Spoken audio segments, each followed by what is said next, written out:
goodbye to you. Maybe for once just give it a try. Listen to me when I say goodbye to you. Forget your rules, forget your shoes. I've done everything you've asked me to do. Forget your rules, forget your shoes. I've done everything you asked, but I wasted time. Forget your truth, you're just cool. I swear anything's better than you. Catch you on the flip side, catch you on the flip side. So goodbye.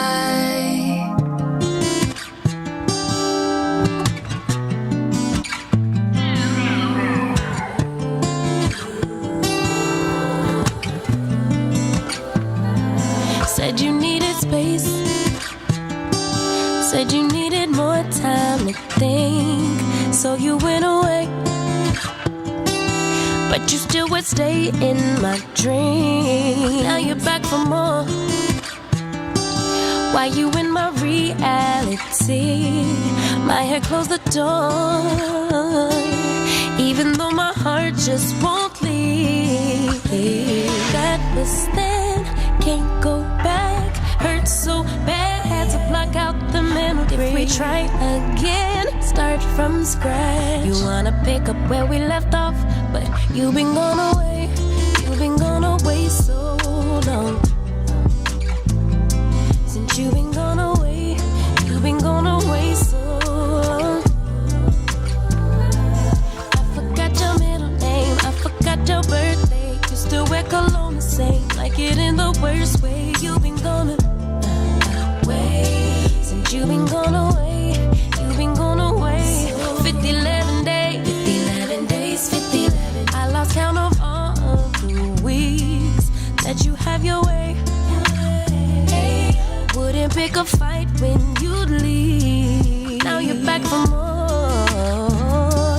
Did you find the healing you seek, or did you realize that I'm everything that you need?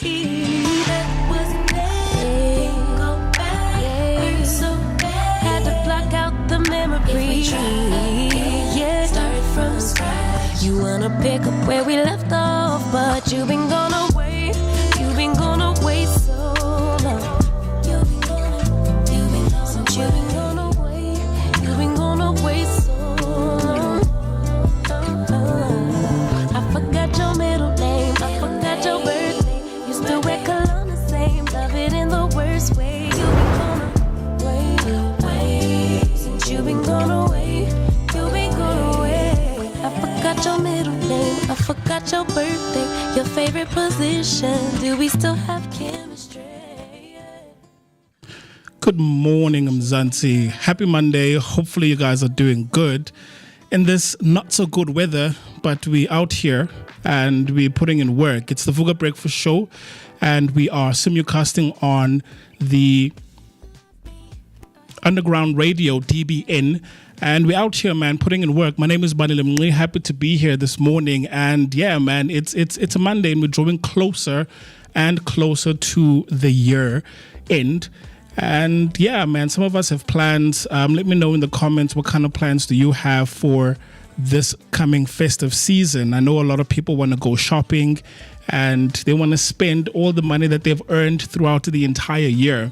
So yeah, happy to be here this morning and hopefully you guys are doing good. So, normally we do have a routine on the show where we give a shout out to some destinations that you can travel around in South Africa, which is picture of the day. So we're going to do things a little bit different this morning.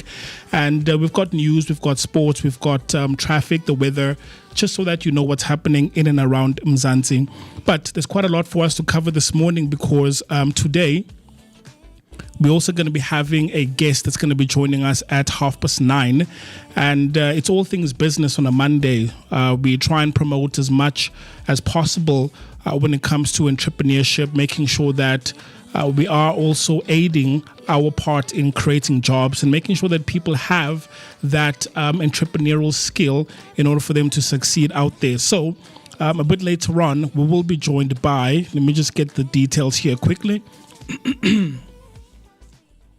So a little bit later on, we're going to be joined by Nonduduzo, Nkosi, and she's a dynamic South African entrepreneur and the founder of SANO Services, which is a health and safety and environmental consulting firm, which is dedicated to helping organizations build safer, healthier workplaces so that you guys are safe out there in the workplace. So this conversation will be taking place at 9:30. So make sure that you stay tuned, and we'll also give you the daily dose of positivity. We're talking about your today in history. We're talking about your news headlines.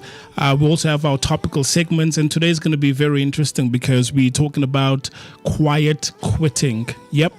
It's a term that has been floating around since COVID era, where people are quiet quitting a lot of the engagements. We're talking work, we're talking relationships, where they are quiet quitting all of these things. So we're going to be unpacking that from a workplace perspective, as well as from a relationship perspective, where people are quiet quitting.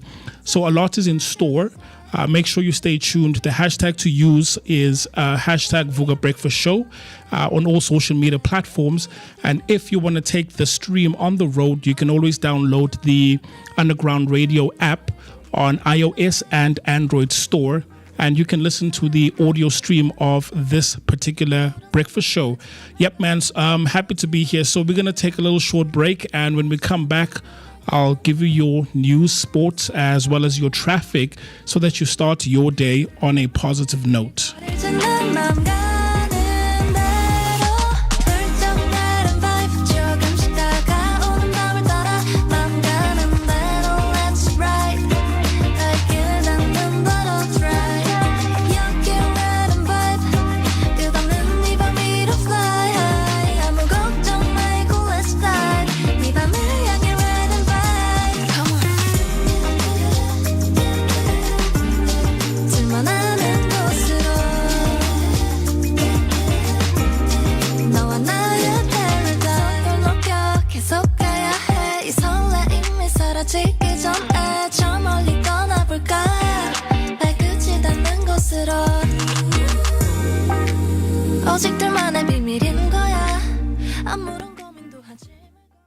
Okay, as promised, here are your news headlines for this morning. First on the news headlines, Joburg residents urged to avoid rituals in rivers amid heavy rains. Johannesburg Emergency Services has warned that residents to avoid water streams or river streams amid ongoing heavy rains and flood risk across Gauteng and neighboring provinces. A level 5 weather warning remains in effect for parts of Free State, Northwest, KwaZulu-Natal. EMS spokesperson Robert Mulauti urged caution, especially for motorists and residents in low-lying areas, and advised faith-based groups to avoid river-based rituals to prevent drowning incidences. Authorities. Danger is not only in the volume of rainfall, but in the sudden surges of water that can overwhelm riverbanks and bridges. Emergency teams are monitoring hotspots across Gauteng, while neighboring provinces brace for similar risks. Officials say suspending river-based rituals is a life-saving measure, and rising waters can turn gatherings into tragedies within minutes. Motorists and residents are urged to remain vigilant and follow official updates closely. Right, on your second news headline, deadly police operation in Cosmo City, manhunt for cop killer Jabulani Moyo. Police shoot one suspect dead and arrested another during a Cosmo City operation linked to fugitive Jabulani Moyo, wanted for killing 2 Roodepoort officers. Moyo allegedly escaped custody earlier this year and was part of a group planning a robbery. A shootout occurred after suspects opened fire when approached. Gauteng police continue the manhunt with the case under investigation by the Hawks. Both suspects involved were foreign nationals.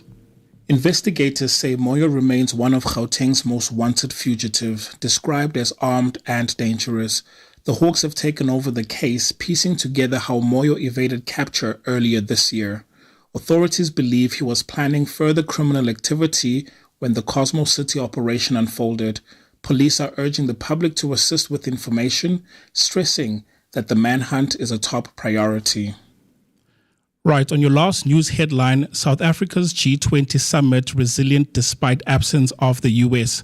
South Africa's High Commissioner to India, Anil Sokal, expressed regret over US President Donald Trump's absence from the upcoming G20 summit in Johannesburg, calling it a missed opportunity and a snub to Africa. Despite the absence, Sokal affirmed the summit's strength, citing full commitment from other members and institutions. He noted the U.S. will still assume the G20 chair on December 1st.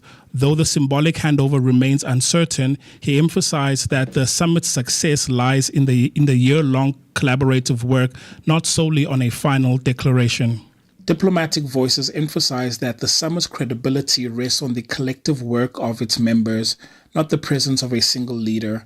While Washington's absence is seen as symbolic, South Africa positions the gathering as proof of Africa's growing influence in the global economic dialogue. Officials say the agenda remains intact, with commitments from Europe, Asia, and other regions ensuring the summit's momentum. Right, and now moving on to your sports news headlines. I always knew his quality, says Hugo Bross on Sipho Mbule. Orlando Pirates star Sipho Mbule earned man of the match in South Africa's 3-1 win over Zambia. Coach Hugo Bross praised Mbule as a potential replacement for Themba Zwane, who remains doubtful for AFCON. Bross hopes both players will be a fit for the World Cup. With AFCON approaching, Bross faces tough squad decisions, but was pleased with how the fringe players adapted with team tactics during the friendly. Bruce says Mbule's performance shows he can step into a pivotal creative role if Zwane is unavailable. The coach highlighted how fringe players are adapting to tactical demands, giving him more options ahead of AFCON. With the World Cup also looming, Bruce insists squad depth will be key, and Mbule's rise could ease the pressure on midfield selections. On your second sports news headlines, Mbonambi and Mchunu to join Springboks in Ireland.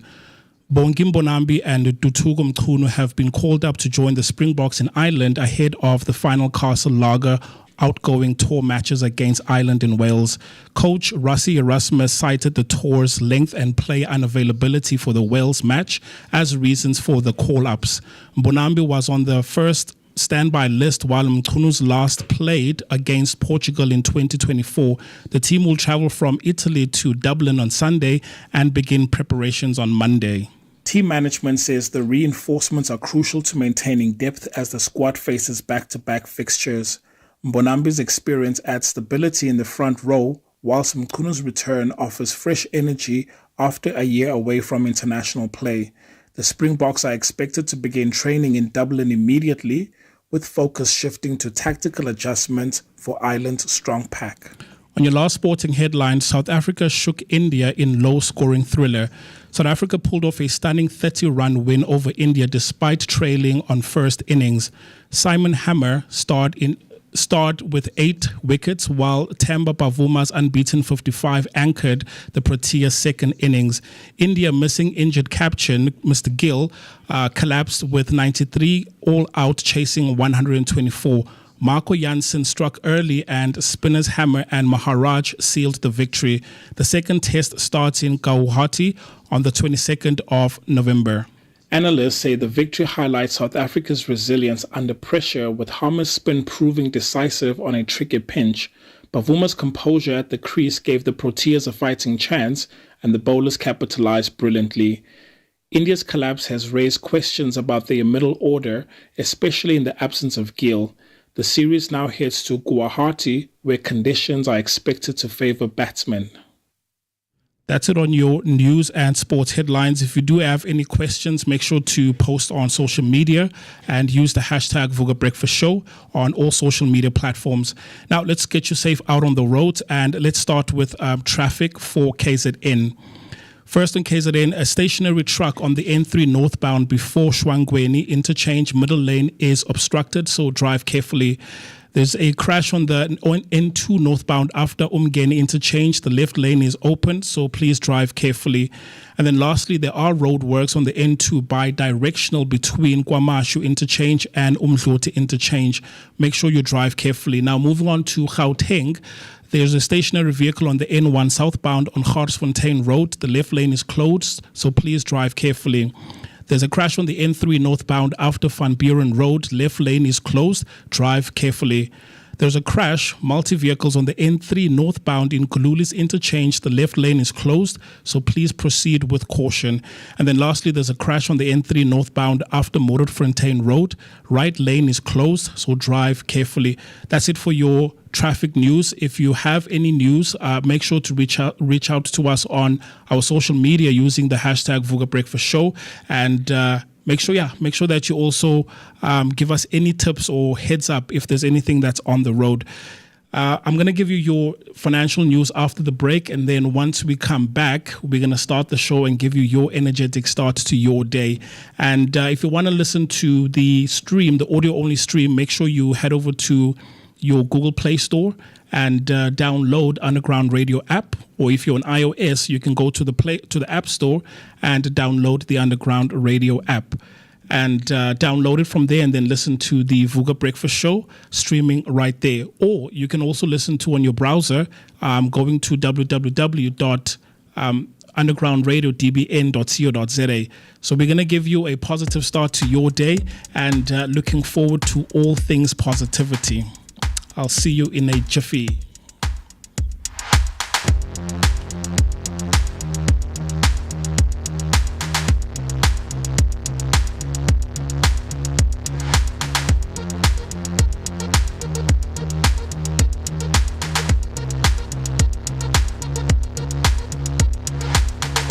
It's so easy for me to say what I'm thinking.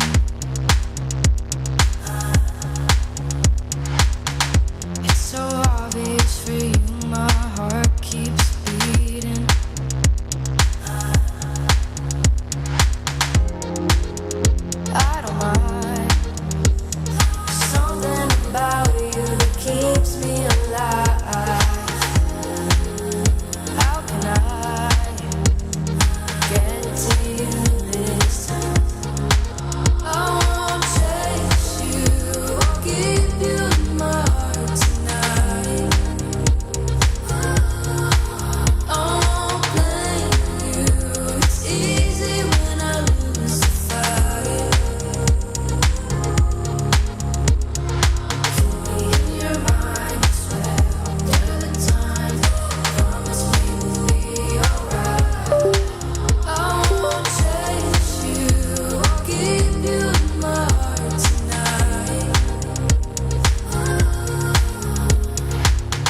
왜 그런 거야? I'm okay just the way I am. I'm okay with what I do. 지금이 들어도 상관없는데 이 끝이 없는 조언들 너만한 necessity. 고맙지만 고맙지 않은데 You know I don't want to know. I don't want no more, no more. I don't want to know. Gotta get up now. Gotta get up now. I don't have to know. Gotta get up now. Get up, yeah. Everybody says 너의 꿈을 찾아. Right here, right now. Yeah, yeah, yeah. 더디 찾으면 안 되는 걸까? 왜 그런 거야? I'm okay just the way I am. I'm okay with what I do. Yeah, man. This is where radio meets TV, only and exclusively right here on the Vooka Breakfast Show, brought to you by the Blinko Network. But like Mr. B said before that break, listening to some great sounds, right? You can also catch us on Underground Radio DBN. This is where small radio stations are making big moves, man. If you didn't know, now you know. We're kicking off the week on a very high energetic start, man, on a positive note. I love that. Small radio stations making big moves. Coming to you live right here from the Vooka Breakfast Show studios, brought to you by the Blinko Network in the heart of Soweto, Dobsonville. This is right next to Zondi Hills, just before you get to Bromfisher Kloof. But of course, I'm also saying good morning to my Dominites out there. How you guys doing? On the one end, I know that, us here in Joburg are not experiencing the greatest of weather. At least I think so. I know Moeketi, I know Mo, and Mr. B love this weather. I know you guys, you marvel at this weather. I had a good weekend. Yeah, did you? Absolutely good weekend. I love that. But yeah, man, for me, yeah, this weather is not the best. You know, it's rainy, it's cold. It's as if we're back to winter again, just elevated and high. Just leveled up a bit with a touch of rain and wetness, But I'm not complaining nonetheless, because Mondays are where momentum begins. And how you can do that is by kicking off your week, hanging out with us right here on the Vooka Breakfast Show. If you didn't know, now you know. Tell a friend to tag a friend that we're live, we're present, and we're accounted for. Myself and Mr. B are going to take such good care of you right here on the Vooka Breakfast Show. And of course, if you want to hang out with us and you want to share your thoughts, how you can do that is by using the hashtag Vooka Breakfast Show. So that's Vooka Breakfast Show on Facebook and all other social media platforms. It needs not end there. It continues on our WhatsApp line. Dial the number 060-493-3226. That's 060-493-3226. Comment, like, subscribe, and do the things that are necessary to be done so that you and I and Mr. B, and of course the Durbanites and the rest of the Vooka Nation can keep on sharing our thoughts, our opinions, and everything else in between. Get up, smell the coffee, and let's get going, man. It's a Monday morning. We can't already be hating it and say, hi, I'm not well. It's Monday morning. Look, all of us dread Monday mornings. If there's one person that you can absolutely rely on that hates waking up, is myself. But we take care of you right here on the Vooka Breakfast Show, giving you your daily dose of positivity that is accompanied by an energetic start to the day. And of course, you know that on the Vooka Breakfast Show, we aim to have all-encompassing, compelling, and of course thought-provoking conversations that are aimed at giving both you and I so much information and knowledge, man. Bold discussions with industry professionals, man. Scintillating engagements right here with amazing guests and people who are doing great and amazing stuff in and around our communities. I'm gonna keep saying this: small radio stations making big moves, man. my brother. Big moves. So like I said, shout it as far and as wide as you can that we're live and we're kicking, and the week is starting. It's the third week of November, and of course it also marks that it is the 17th of November 2025. I think today we're about 45 days until the year ends. Right? 45, that's crazy. It's crazy. It's absolutely crazy. If not 45, it's about 46, 45, 46, right? And it's too crazy for me. We're 300 days in, triple digit numbers. And of course, this morning we're also celebrating 178 episodes on the Vooka Breakfast Show. Yeah, man. 178. 178. In it's 2 insane. days' time, we're going to be celebrating 180 episodes. I don't know about you, Mr. B, but for me, it's wild. I mean, It's it calls for a celebration. I mean, sometimes we downplay our achievements. Completely. And some of us choose to be modest. But I think it's time we make noise. Absolutely. And this is something I was thinking about, that, you know what, yes, we stream, we, make shows. And with DBN, I think it's time we outright make noise about what we do, because it's something special. Sure. You get what I'm saying? Absolutely. So let's take the time, shout from hilltops, and let everyone know that, guys, this is what we are doing. Yeah. Right? And I think things have changed, because also in the tech space, how technology has democratized a lot of these things out there, where back in the days, you would have to book a studio, an entire studio, Absolutely. for you to record a song. Absolutely. But Nasty C from KZN started in his bedroom, and for some of the hits that we danced to, those were recorded in his bedroom. Oh wow! Right, so that's crazy. I know a lot of people will say, yeah, but this bedroom music sounds otherwise and whatnot. It's true. There is some level of quality that was compromised because of that. Yeah. But for the most part, it did democratize music, where anyone that wanted to start, they could absolutely start on a very, very minimal budget. Absolutely. And with the rise of computers, we downloaded FL Studio, Reason, Fruity Loops, you name it. Yes. So let's make noise. Absolutely. Yeah, let's make noise. Absolutely. We need to. Yeah. We need to, Mr. B. We need to. And look, man, there's so much happening behind the scenes, right? And shout out to the Underground Radio DBN family, man. Narissa and all the family members out there, man. Like, we're going to be coming soon, man. I think in the first 3 months of 2020, we need to at least spend about a week or so, at least a minimum of 4 or 5 days streaming live, coming to you live, bringing you the Vooka Breakfast Show from the Underground Radio Studios in Durban North, or in the north of Durban, man. So we're actually 321 days deep in, and we're left with about 44. I was saying 45. I'm still thinking of yesterday, because I was looking at it yesterday. Yesterday it was 45, right? Yeah. I know you and I were talking last night, and I'm sure you heard the background noise, and funny enough, we're actually watching the Vooka Breakfast Show. Really? We were watching the Vooka Breakfast Show, man. And yeah, man, and like, when I look at it, and I could just see it on my friends' faces, man. Like, they're like, sheesh, guys, what you guys are doing, man. What you guys are doing. Now you're live in Durban. Like, that's crazy. Or not necessarily for Durban only, but now Durban listeners can tune in and hang out with us. And we can exchange, man, what they're experiencing that side and what we're experiencing this side. Yeah, the power of collaboration. Completely. So, jump in onto our comment section. Use the hashtag Vooka Breakfast Show. We have so much in store for you this morning, man. I'm excited for this week and next week. We're drawing closer and closer to the closure of the year. And something different we're going to be doing this week is that we're going to be bringing in a couple of guest presenters. Yeah. Right? Yeah. For the next couple of days, you should be on the lookout for that. Just trying to give back to the community. And of course, showcase the talent that we have right here in the heart of Soweto. Hidden talent. Absolutely. I think we'll be shocked at the amount of talent that's out there. Sure. Because one thing that really stands out for me is that we would hear people come to studio and say, guys, I didn't even know you guys existed. Yes. Right. So yes.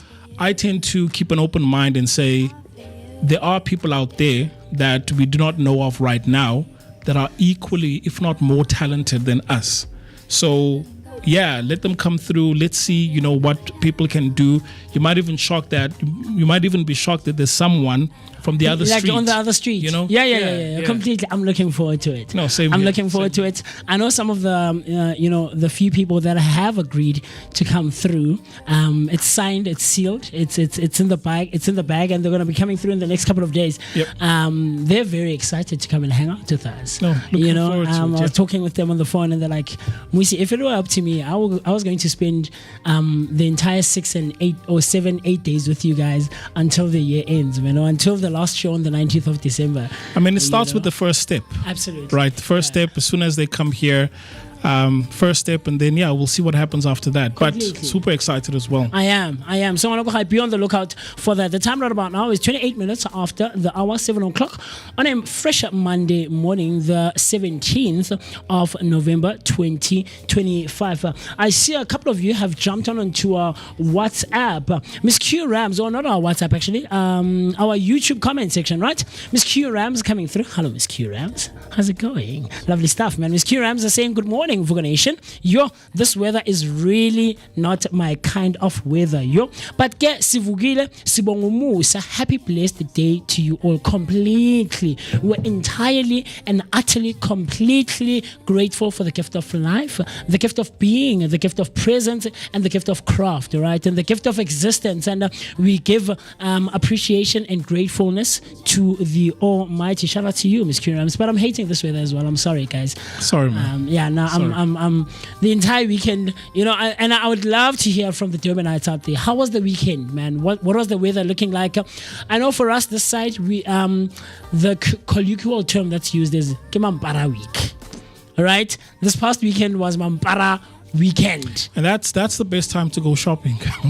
Completely. Yeah. Completely. I completely agree. I'm not really one to visit malls and banks and shops at the end of the month. I don't like it. It's too packed. No, now is the best time. So from the 7th moving up, that's the best time to I'd say the 10th. do all. The 10th. You reckon people still have money? I mean, depending. I mean, to spend. Yeah, I mean, we spoke about it, and Nonduduzo was here, and we explored a bit that people get paid on at least from the 25th. Yeah. All the way to the 30th, 31st, the first of the month, right? That's your private sector. Sure. Right. So when you then go to government, that's when some of them get paid on the 7th, and then the 15th. Yeah, the 20th as well. 20th the 21st, is the banks, I know. right? Financial institutions. Sure. Right, but there's not a lot of them out there. Yeah. Because around that time they should be at work. Yes. So the best time is around the 15th. Yeah. So it's Mampara weekend, and it was a rainy one. It was a cold one. We were indoors for the most part, and man. But it was such an interesting weekend for me, Mr. B. And I love how you say that you also had a good weekend. I had a decent one as well. A little over than. But when you say decent, what do you mean? Just I was about to say that slightly a bit better than decent. It was cool. It was spent not necessarily in the music I perform when I'm alone as MooCee Mist, right? Okay. But it was spent mostly in church vibes. So on Saturday I get a call from Mr. Khalele. You remember we spoke about Mr. Khalele? Yeah. I love that guy, man. Such a cool guy. Hey, man. Hey, Richo, you're an amazing guy, man. So he calls me. He's like, hey, MooCee, you know that we have the concert, right, at St. Angela. So it was a fundraising concert, much similar to the one we had. Okay. Go Anglican. But the difference this time, we weren't hosting. We were guests as the harmonious chorus, right? So he calls me. He's like, hey, MooCee, man, look, you know that I rely on you, Mfetu. You're very well versed when it comes to choirs and music and things of that nature. Please come through and help us if you don't mind. I'm like, okay, absolutely. Whenever you shout, I'm gonna come running, man. So he comes through, he picks me up, and so we don't go to the church.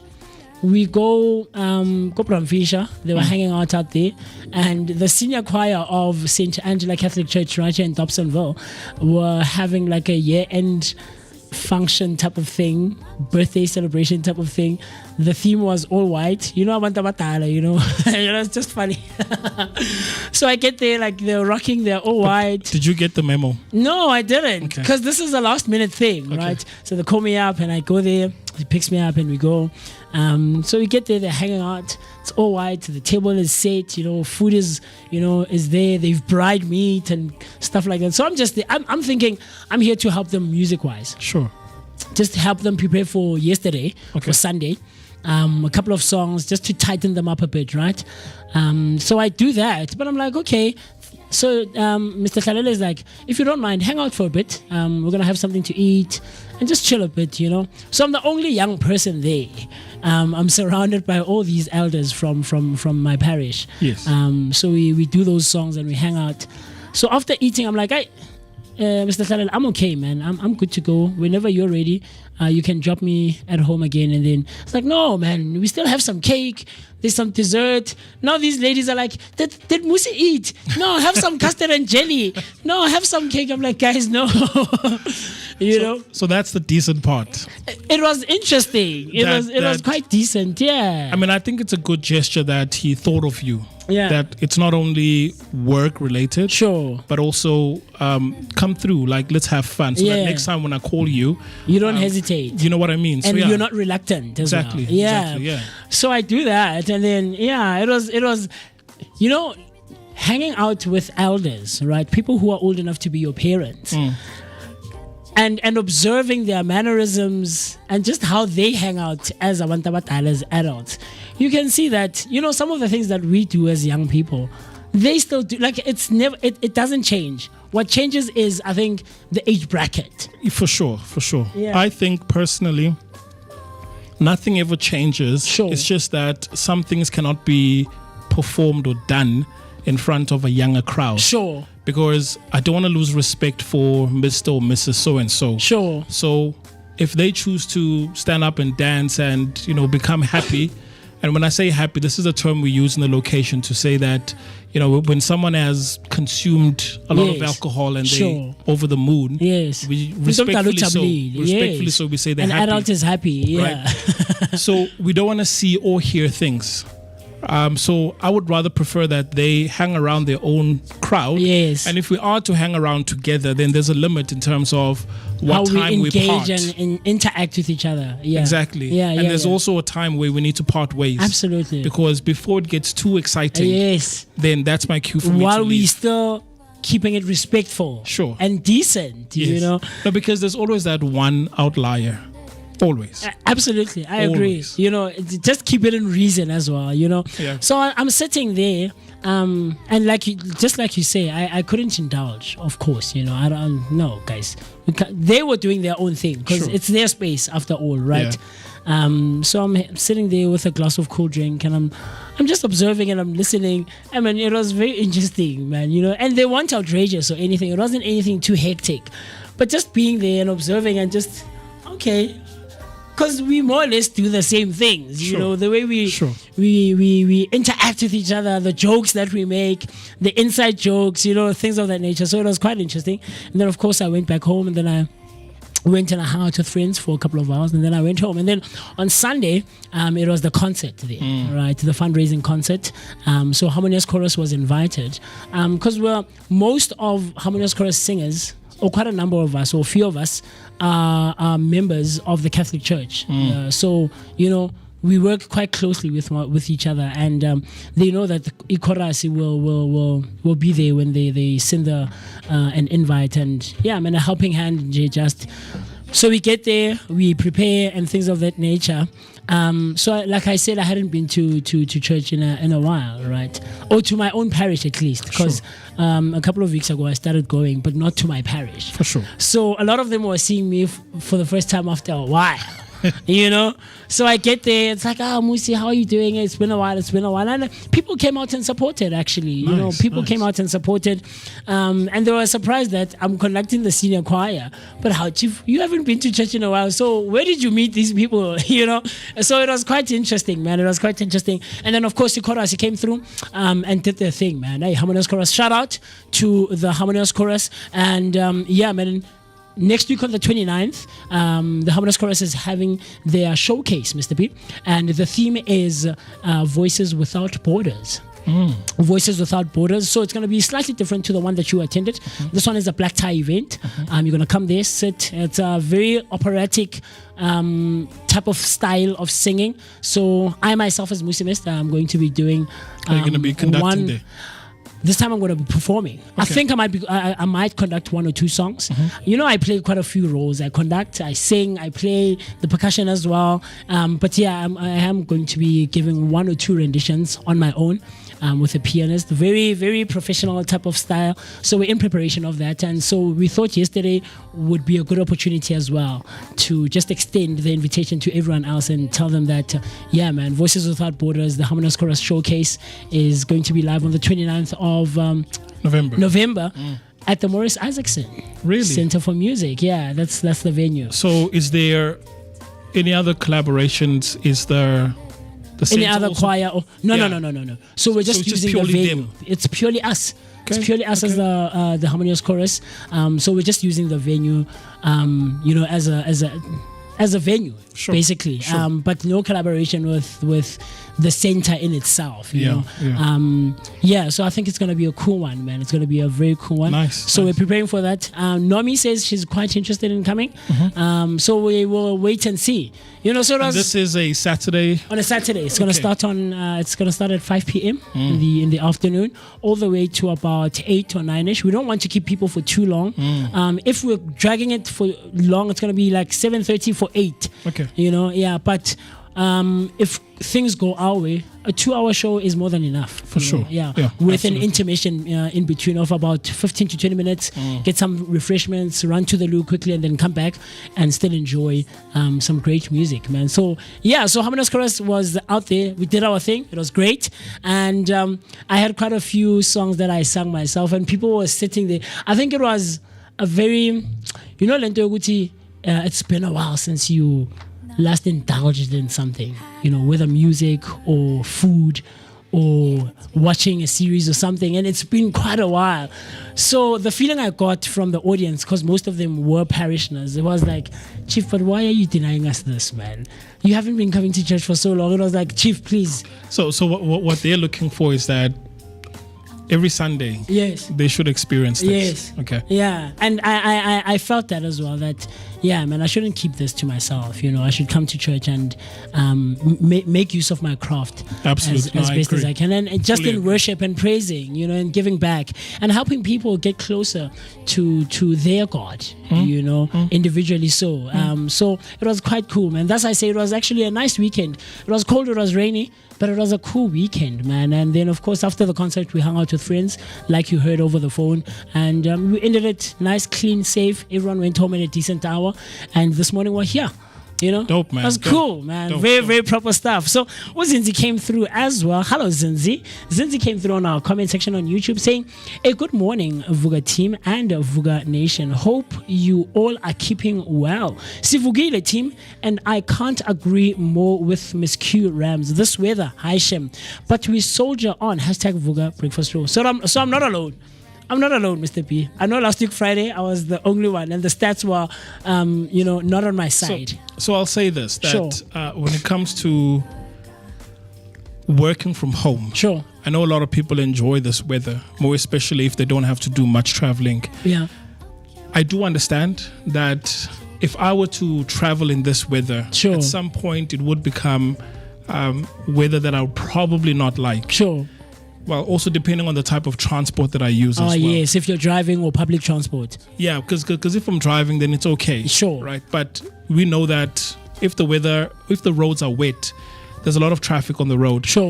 But if, let's say, I'm traveling and there's no traffic in this weather, it's all good for me because I enjoy that.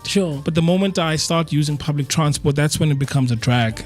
Right? Because even with your Padco buses, more especially in the morning when it's raining, you find that there's leakage. There's seats that are unoccupied because it's wet. There's leakage, And if you get wet before you've even started your day, I understand your day can be ruined. It can be ruined. So I get it. But if it's a weekend and you've done your laundry, hopefully, then it should be a good weekend nonetheless. Yeah. It should be. No, man, I hear you. I've also learned to accept the weather for what it is, because when it's sunny, I'm like, okay, it's sunny, so let me enjoy the sun. If it's windy, I'll enjoy the wind. Well, depending. Do you enjoy or do you embrace the weather for what it is? I choose to enjoy it. Okay. I choose to enjoy. Like, for example, this weather, I'm enjoying it. Okay. Right? When it's hot, when it's sunny, I also enjoy it. So I choose to embrace and enjoy it for what it is, because it will change. Yeah. It will change. Probably sometime this week it's going to be hot. right? Like And- last week, yeah. Like last week. Sure. And sometimes you do get multiple seasons in one day. In one day, Where completely. it's windy, it's raining, and it's sunny all at the same time. Yeah. So yeah, that's. I think it's something that we should all try and embrace. One thing I want to do is to go to the north around this time of the year, because that's when they're experiencing Their winter. their winter. Dead of So winter, even, yeah. Our summer solstice is their winter, obviously. Yes. So there's a place in just the outskirts of Norway called Svalbard. Is it that the place where it experiences a few hours of sunlight, but for the most time it's dark, and they have like those colors? Those Yeah, crazy the colours. Northern Lights. Yeah. So the one thing about that place is it's magical, man. It's absolutely magical, where for 3 months, because we've got our summer right now, for Sure. 3 months they experience total darkness for 3 Darkness. months. Yeah. Right? And when it's winter here, the sun is over that side, so they experience daylight 24 hours for yeah. 3 months as well. Yeah. So But I think they also have, from what I've read and I've seen on YouTube, they have in those 3 months, there's, I think, a day or two where the sunlight comes out for like an hour or two, and then it's dead darkness again. some places, Yes. some places. Oh, okay, but not this one but not specifically. Svalbard, Oh, okay. yeah, because it's way closer to the North Pole. Yeah. Yeah. That's crazy. So that's one weather I would like to experience myself, and obviously try out the cuisines, right? And Yeah. speaking of cuisines, yesterday we were talking about food, Sure. right? Where if you were given the opportunity to choose one meal, just one meal, What would it be? that you would eat for the rest of your life, and you Yes. can't change it, right? It's too crazy. What would that meal be? Because there's a couple of advantages and disadvantages. Yes. I mean, you get to choose what you want, Sure. but if you overindulge in something, then it becomes It gets boring after a while. Exactly. Yeah. So I'm curious to know Tedious. on your end, because For me- I didn't get your answer by that. Yeah. If I were to choose one meal, sheesh, man, when we were talking about it last night with friends, and I posed this question to them, everyone went into thinking mode for like a good second. Like, oh man, sheesh, one meal. I mean, my favorite meal is this, but I also like this. There's hot meals, there's cold meals, there's meals that work in the summer, there's meals that work in winter. Yeah. There's junk food as well. There's keeping it healthy. So I honestly don't know. Okay. It's too hard of a choice. But if I was to gun to my head, Sure. I think I'm huge on pap. Okay. I love pap. I could eat pap every day. Sure. My grandmother knows. What would you couple it with? Gravy should be there. Just a nice Sunday course meal. So pap. Because that's balanced, right? Yeah. It's got your veggies. Yeah. Okay. So pap with gravy, potato salad, chakalaka, meat, whether chicken or red meat. Yeah, I'm flexible. Okay. Right. So yeah, man. So I think if I have chakalaka, I have my potatoes, I have my pap as starch, I have my gravy, which is tomato based, right? I have my meat for my protein, and a nice glass of cool drink on the side. But you're not a huge cool drink fan. We know that. Look, I love cool drink. Not a full glass after eating. It's not that I'm not a fan. I actually am. I'm a huge fan. If I'm one of those people who wakes up at like 3:30 in the morning, and the first thing I want to drink is cool drink, right? So I don't mind waking. It's too crazy. So I don't mind waking up, going to the kitchen, and opening the fridge. Gumnyama. I don't even switch on the lights. Dark as it is in the house, I'll have my cool drink. But I don't like drinking an entire full glass after eating because it's too much. So I have just a bit and then wait for a couple of minutes just for the food to break down a bit. And then after like 20, maybe 30 minutes, I can come back and then enjoy a nice glass. So that meal for me, Sunday meal. A Sunday meal, a nice full plate of a Sunday meal for the rest of my life. I'd go with it. I don't know about you. Talk to me. What about you? Yeah, so similar, where I enjoy stew quite a lot. Ah, right? nice. Because there's different ways to cook it. Absolutely. So pap and stew, and then salads on the side. But definitely stew. Okay. Beef stew. Beef stew. Beef stew. Okay. Definitely a beef For stew. the rest of your life. Yeah. So that's something I thought about last night, where it got me thinking about the advantages of sticking to one meal. Sure. Right. So I looked up Health benefits. Yeah. So I looked up an advantage as well as a con as Okay. well. So in terms of an advantage, your digestive system becomes much more stable. Because Absolutely. right now your body adapts to a predictable meal. Oh, yes. And which may reduce bloating or digestive discomfort caused by frequent dietary changes. Yes. Right. So I think it's a thing that if you change your diet on a regular basis, your tummy is like, oh my gosh, what's this? What's happening? Yeah. What's happening? How do I digest the Absolutely, following? Right. because So- I'm not used to it. Exactly. Yeah. So you need to build muscle for digesting cheese or some of these yes. other foods. So that's one advantage of sticking to one meal, because if you are used to digesting dairy products or cheese, then your body gets used to it. But then the other drawback with one meal, especially if it's not balanced, is that there is a nutrient gap, right? Where we know that pap is high in carbohydrates and all of that, but if you miss out on fiber, things like your healthy fats and your micronutrients like vitamin C, iron, calcium, Yeah. usually found in vegetables and a variety of other foods, that's the other drawback. Drawback for right? it. So Yeah. I guess the goal is to try and find a balanced meal. Yeah. But if I were to choose one meal, definitely pap and stew. I think what it veggies also on the does to side. the system is that it shocks the system, right? I remember back at Mzansi, I always talk about my Mzansi days, Mzansi is choir. So we'd go to these corporate functions, and the meals are quite different, right? Others will serve platters of like small sandwiches and things of that nature.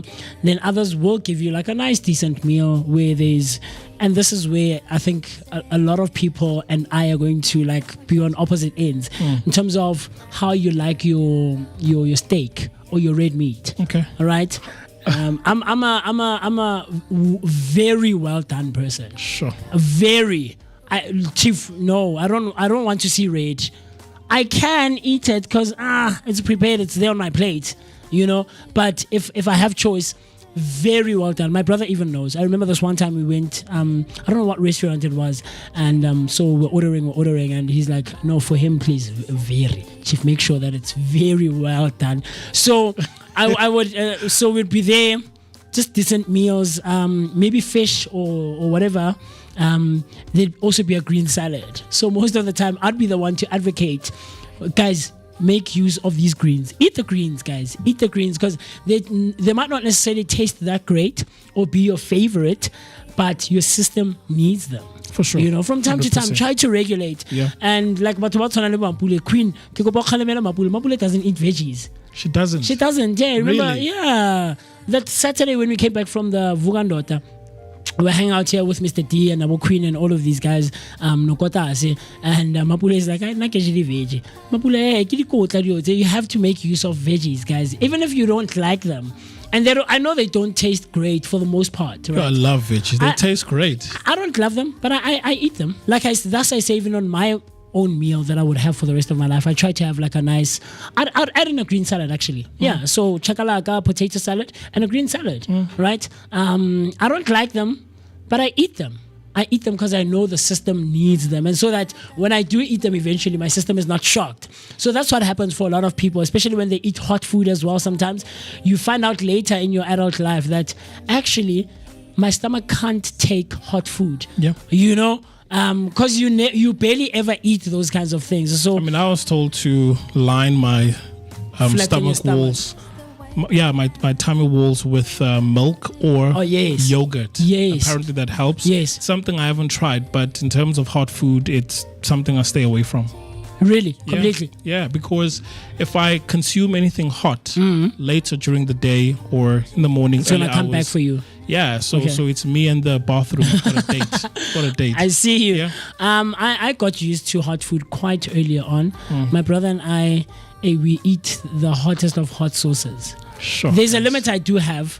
And now growing up now, slightly getting into like, my level 3, my 30s now, I'm starting to draw back a bit, but I still love hot food. So that extra hot sauce, Tabasco sauce, the extra hot one, the green one as well. I love the green one because the green one is pepper. Oh, okay. So it's much more spicy compared to hot. Yeah. Okay, yeah. So we'd make use of that, and my brother's wife would always be like, guys, how do you eat this? And now she knows whenever she does shopping, she needs to have hot sauce in there. And if I'm over at their house and we're having a meal together as a family and stuff like that, she knows, MooCee, I have to have hot sauce for him. Doesn't matter the brand, but I have to have hot sauce for him, So it's very interesting, some of the meals that would have the advantages, the disadvantages, the drawbacks, and the highs of it, the pros and the cons. It's interesting. So talk to us. I'm talking to you. Yes, you who is listening and watching from wherever you're tuned in from.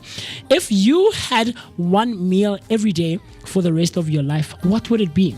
What would it be? Would you want to consider some of these nutritional values and all of these pros and cons that we've explored, or you don't care? It's I know some people will say Burger King or McDonald's. yeah. Until it gets to it gets to you. Yeah. So Ms. Zinzi came through. Zinzi saying, quite a nice, decent weekend you had there, MooCee. I did, Zinzi, completely. She comes back and she says, just to share what we did this past weekend, we celebrated Nobuhle and Bali's birthday. All right, yes, our celebrities, and it was indoors, and we enjoyed feasting and watching movies. Neliswa was here over the weekend, and we enjoyed her presence as well. I love that. It all comes down to family. Yes, very absolutely. proper stuff, man. And then she also comes back. She says, Mr. B, lol, I was telling Uneliswa about Svalbard and telling her how you want to go there. I was checking the weather and it was -1. I checked Pomene, it was 28. Those cities are under my list. Please don't ask me why. So you guys share like the similar thing in terms of the places that you want to visit in your bucket list. Yeah, so we've traveled, together as a family. We've done 2 cruises together. I remember you mentioned. Right, so sure. We've visited Pomene, we've visited the Portuguese island. Oh, nice. Yeah, so we want to go bigger, man. We want to go bigger. I love that. Right, yeah, I love that. And man. also, in terms of food, we enjoy food. Oh, wow. Trying out different types of foods. Yeah. So I think my tummy is quite strong. Okay. So even if I were to try something different, you'd be able to stomach it. I think so.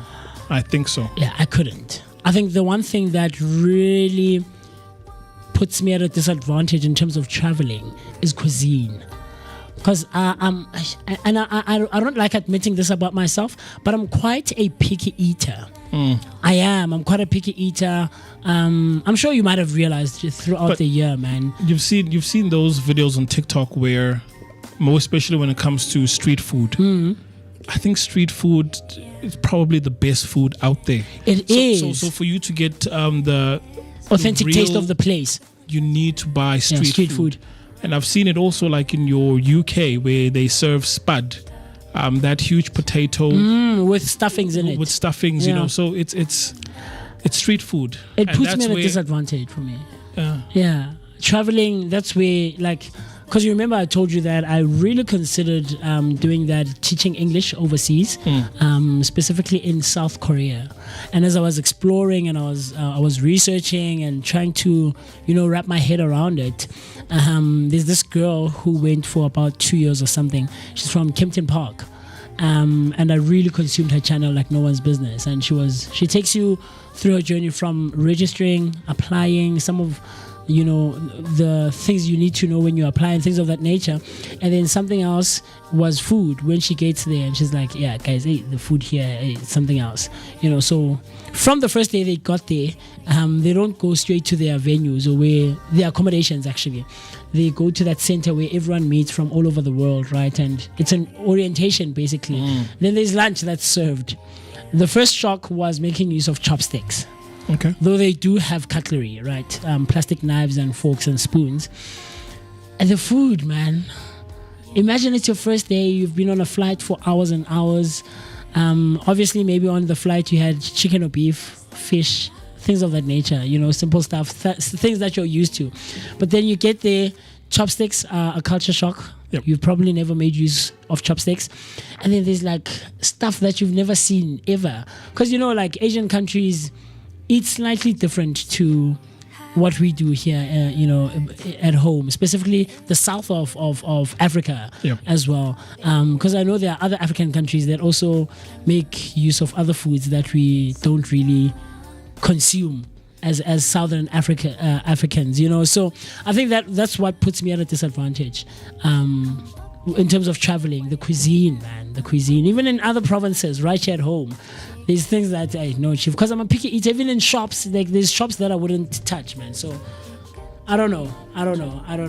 But maybe we'll change. My mind will be changed. So when I talk to us, use the hashtag Vooka Breakfast. So across all our social media platforms, you can also dial the number 060-493-3226. That's 060-493-3226. If you had only one meal to eat for the rest of your life, what would it be? Heart shaking music comes through saying, but eating a lot can also cause some stroke. A lot of something is not good. Anything papa. I don't know. He comes back and he says, one thing I have noticed is that our Kasi restaurants prepare the best food than from, urbanized and well-established restaurants. Do you agree? Fully agree. That's why I say street food is the best, no? Yeah. I see. There has to be a little bit of dirt in there. Why do people say that, guys? No, it's true. I mean, think of tripe, right? Okay. It has to be not thoroughly, not thoroughly clean. So washed, you don't enjoy it. You don't enjoy it fully when it's like really thoroughly clean. No, I do. Okay. I mean, it depends on how well it was prepared, but for the most part, if it's just done the way we know it, it gives off that taste. Authenticity. Yes. You want those small granules of for sure. And then go on the side. I can't. No, I'm sorry. But street food is the best. I see. I think the one place I would like to try street food from is India. Yeah. Yeah, I could never. No, for sure. I'm sorry, I couldn't. I know you. You're very you explore. You explore, because even at the rancho earlier this year, you went and you tried out these vendors, and I can't. I try everything. I mean, even with Mopani worms, I'm a sonja. Have you had? I've never had. I've had them as a snack. Also, there was a lady that stayed next door, so she would cook them as part of relish. So we would enjoy that with pap. So they were nice and soft. I couldn't. Yeah, it was the best. I couldn't. I can't. Yeah, that's street food in India. And then Zinzi comes through saying, I would have brown rice with chicken breast, relish, with coleslaw and green beans. That's a nice, decent, balanced meal. Yeah, I love that. Heart shaking music also comes through again saying, go deep Soweto, or go deep in Soweto and tell me if still would you like to go back to the burbs. I hear you, heart shaking. I hear you. Yeah, man, there's quite proper establishments in the heart of Soweto, man. I mean, we have Ikota King that really elevated the kota industry in Soweto, based in Protea. We have nice pizza establishments now that actually have the pizza oven, from wood and as opposed to them putting it inside a stove. Yes. But these ones are cooked with wood. Wood with fire. Yes. Yeah. I mean, right here in Dobsonville, we have Maplanking that also is too proper, man. It's too good. And then we have dough and things. Oh, for me, these types of foods, I think they are okay once in a while. Okay. But I'm looking for a place where you can constantly go back to. Okay. You know what I'm saying? Sure. So the thing about rich foods is you can only enjoy it once in a while. For you to go back, it will become too cumbersome, and that's where you start feeling like, you know what, you are overwhelmed, and rather than you going back and eating the same foods over and over again, it will start to get to you. it So starts getting tedious. yes, Yeah. absolutely. So I know that you spoke to some of your friends yesterday, Yes, and yes. they shared like a few comments and stuff. Right? Yes, So, like I said. So let's get that playing. Very interesting. So what we're about to listen to is Kagiso Maine, who actually needs to come through for personal finances. Absolutely. You know, but this time around, he was sharing his sentiments and his thoughts as to what his last meal or his only meal, if he had to choose, Sure. you know, what his choice would be. So let's listen to that. Okay, so I'm here with the one and only Kagiso Maine, who actually needs to come to the show, talking about all things personal finances. But this morning we're talking about if one could only pick one meal to eat for the rest of their lives, what would that meal be? And Kagiso is about to share his thoughts. So let's have a listen quickly. So if I had to pick one meal that I'd eat for the rest of my life, I think it would be pap and corned beef. I won't say the brand of it, but it's the corned beef that comes in a tin, because it's quite versatile and it's a nostalgic meal that we've been eating from when we were younger. And it's usually, it's told as a poor person's meal, but because it's affordable, but you just add some onion to it, you add some tomato to it, you add some chili to it, and you could really make it a meal in a true sense. So that's something that I have been eating, and one thing that even when I have been growing up and have grown and can afford other meals, that's the one meal that really resonates with me. And when I have that, Lukolapeng, they know that that's the meal that I would eat non-stop. So yeah, that's a meal that I'd enjoy for the rest of my life. Oh wow. Oh, that's interesting. So you know what this is giving me? Sure. There's food for your tummy and then there's food for your heart. Okay. So I think with him, this one is something that feeds his soul, because just like your Sunday course, when you have that Sunday course, you know that's that meal that gives you that whole hearty feel. Yeah. Right. So that yeah, home feel. That home feel. So Yeah. for him, he feels satisfied. Yeah. So for me, if I were to have pap and wors or pap and chicken stew or beef stew, that's my hearty meal as well. I see you. Yeah. I see you. Go straight to the heart. Yeah. But yeah, I mean, speaking of greens and, red vegetables and all Yeah. of that, I want us to play a quick game. And hopefully most of you at home should be able to participate with this one. Please do not cheat and don't try and Google anything, right? Sure. This is something we all did. So Okay. depending when did you go to school, either it was called arts and culture, and I think now it's called Creative arts. creative arts, something Yeah, like that. yeah. But remember, there was a time when you were learning about colors, right? So you've got your primary colors, your secondary colors, tertiary colors, where you mix your primary colors to create secondary colors. So that's the game we're going to play. Sure. I'm going to ask you 6 questions. Please comment in the comments quickly. You can just type in the number 1 and then the color. Sure. That whenever you mix 2 colors, that's the color that you would That get. comes up. right? Okay. So, I hope you didn't see this as well. No. No, you didn't. No, Okay, no. cool. Okay, so for the first one here, let me just pull this up here quickly. Okay, so when we mix 2 primary colors, right? Which colors do we have to mix in order for us to get the color green? Green, Yes, yellow and blue. yellow and blue. Yeah. Okay. Green. Yeah. I think, am I right? You are correct. Hey, shut You are up. correct. Shut up. Okay, so let me also make sure that you are also in view here. Sure. Okay, so yellow and blue gives give you you green, green. right? Because those are Yes. primary colors, Sure. right? Okay, cool. Sheesh, you're taking me back here. Yo. The next one is, which colors combine to make purple? Purple, you would need a blue and a red.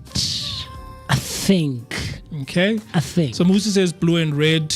Vooka Nation, let me know. yeah, because even At home. looking on the slide behind you on the screen, right? Yeah. If you were to take the red on Afriberry's dress and the red on Moeket's shirt there on his arm and combine it with all those blues, Yes. they give that tint or that hint of purple. Even now, from where I'm sitting, it's giving like a purplish vibe there. So I don't know how correct am I? No, you are correct. Hey, you are shout correct. out, shout out. Okay, so then question 3: what color do you get when you mix red and yellow? Red and yellow. I'm trying to vision it. A red and a yellow.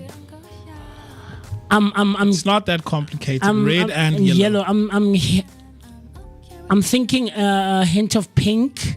Okay. Yeah, gravitating towards a turquoise type of. Not is turquoise the bluish? It's not the blue. No, it is blue. Turquoise is blue, no? Yeah, turquoise. What's burgundy?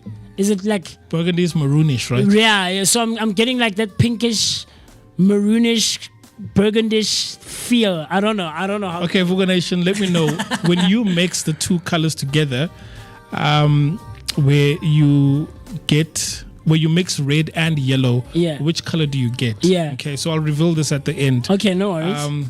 But you're wrong. Am I wrong? You're wrong. Okay, so question 4. Which combination creates the color brown? So what is it that you have to mix to get the color brown? Now it starts getting interesting. I mean, we know that if you're looking for green, you mix your blues, your yellows, right? Yeah. But for brown, because now we're talking secondary colors, looking for a tertiary color. The last time I did this was over like 15, possibly 20 years ago. So for you to get a brown, what color combination? 18, 17 years ago, actually. Yeah.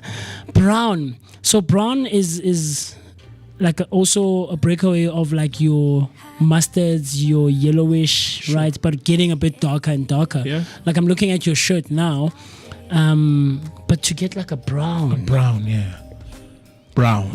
I would throw in a mustardy yellowish thing there. Okay. I would throw in a white, a hint of white. So it's two colors. Just two. Yeah, let's not complicate it. Yeah. Guys. Because you can get your different shades of brown. Sure. So if you add your black or your white, then you get different shades. A shade of brown. But which two colors? Which two colors give me a brown? I'd say yellow and red. Okay. One of them is correct. Okay, I don't know. I'm looking. I'm interested in, as to what the correct answers are. Man. Okay, so let's go back to the previous one. So when you mix yellow and red, you get orange. Yellow and red. Yeah. I said yellow and. No, the first one before this one, right? Okay. You said a shade of pink. Oh yes. Right. Oh, wait. Red and yellow. Red and yellow, you get orange. Oh, red and yes, actually. Oh, yes. But you said pink. I'm thinking red because it has.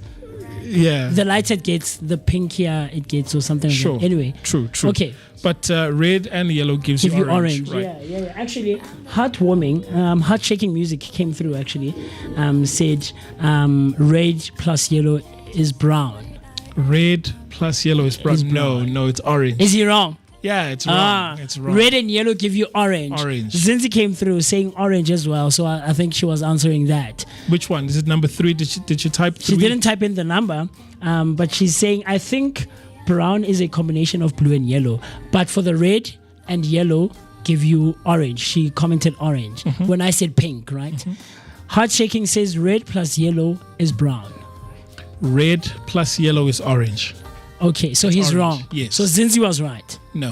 Zinzi said orange, answering the red plus yellow. Oh yes, that's correct. That's correct. Heart shaking is wrong, but then, and then he says sorry, orange. He says sorry, orange. Oh, you meant orange. Yeah, but he was you know in the exam, once you've written and submitted your paper, you can't say, chief. Ma'am, so I meant to. Correct, Right. That's funny. Okay, so the last two is okay. Just to answer this one, the brown. Brown, you mix red and green.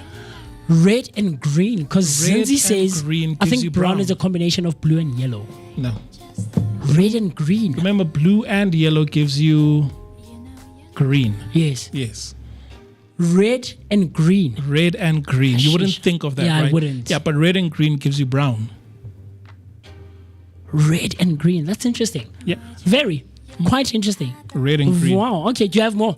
Yep, last two. So what do you get when you mix all 3 primary colors? Red, blue, and yellow. Red, Blue and yellow. So these are the primary colors. Red, Blue and yellow. What do you purple- a get purple? when you get... Well, we know purple a is... shade of purple, maybe. Okay. I think. What do you think? Am I right? Am I wrong? Zinzi, come through. Heart shaking. Please help me, guys. Everyone who's listening, Durbanites out there, please help me out. When you mix red, blue, and yellow, what color do you get? Please help me out. Jump on into our comment section, man. We're live on YouTube. You can also dial the number 0604933226. That's 0604933226 for our WhatsApp line, man. Red, blue, and yellow. So this one reminds me of a mathematics test. Okay. Because you find that this is actually the same thing from the previous question. Because remember, the previous question was, in order for you to get brown, Sure. what do you mix? Sure. You mix red and green. Red and green. Right. But when you mix red, blue, and yellow, what do you get? Because blue and yellow give you green, but red and green give you brown. But when you take the red, because already from the blue and the yellow, you get green. Sure. But you add in a red in there. A blue and a yellow give you green. Green, You right? add in and then red. remember with the previous one I said, when you mix red And green. you get a brown. So think of these three primary colors where you got red, put it aside, and then mix the blue and the yellow, you get a Which green. is a green. And then mix it with the red, so red and green gives you a brown. So the answer is It's brown. brown. Yeah. Oh, so it's just extending the sum, Sure. right? Sure. Hore, 3 plus 2 is 5. 100%. Or 4 plus 1 is 5. exactly. But what is 3 plus 1 plus 1, or like a 2 plus Exactly. 2 plus 1? Sure. You know, type of thing. Yes. Okay, I see. Right. And then the last one, That's just before we interesting. move on, which color would you mix to create pink? Pink. What colors would you use to create pink? Pink. Yeah. Okay, now I'm lost. I don't know now, Chief. I am giving up. I'm tapping out. Okay, so let me put you out of your misery. Please. Because you did say this a bit earlier. Okay. So when you mix red with white, You get a pink.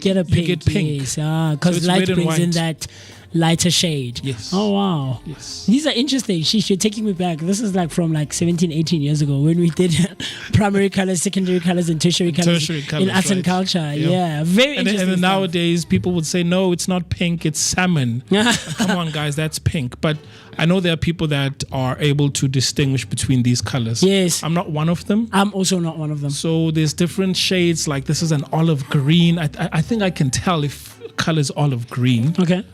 Because it's a different shade of green, but the different shades, man, within the color spaces, I sometimes struggle myself. Yeah. And it's been said that most men are slightly Colorblind. colorblind. Do you No, man, think this is yellow, but no, it's not yellow. it's mustard? You know what I mean? Like your shirt. yeah. No, but this is yellow. No, it's mustard. Do you does it even come into or contribute to your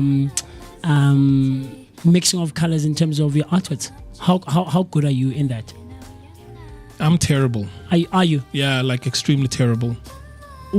So you're not So too, for me, I believe it's one of those things that if you pay attention or give it time, sure. then you could absolutely become good at what you're doing. Okay. So because it's something I don't really pay mind to, then I don't really think about matching colors. Okay. But the day I do, which is also by accident, I get a lot of compliments. Okay. Yeah. Okay. You're looking good. Yeah. Okay, man. well, I just, put on a t-shirt. So in terms of mixing colors, I'm not that good. You're not that good. Not that good. So you just grab, and as long as you're clothed, you're warm, or you're just nice Clean. and cool and clean and neat. Exactly. Yeah. Nice iron shirt, Definitely.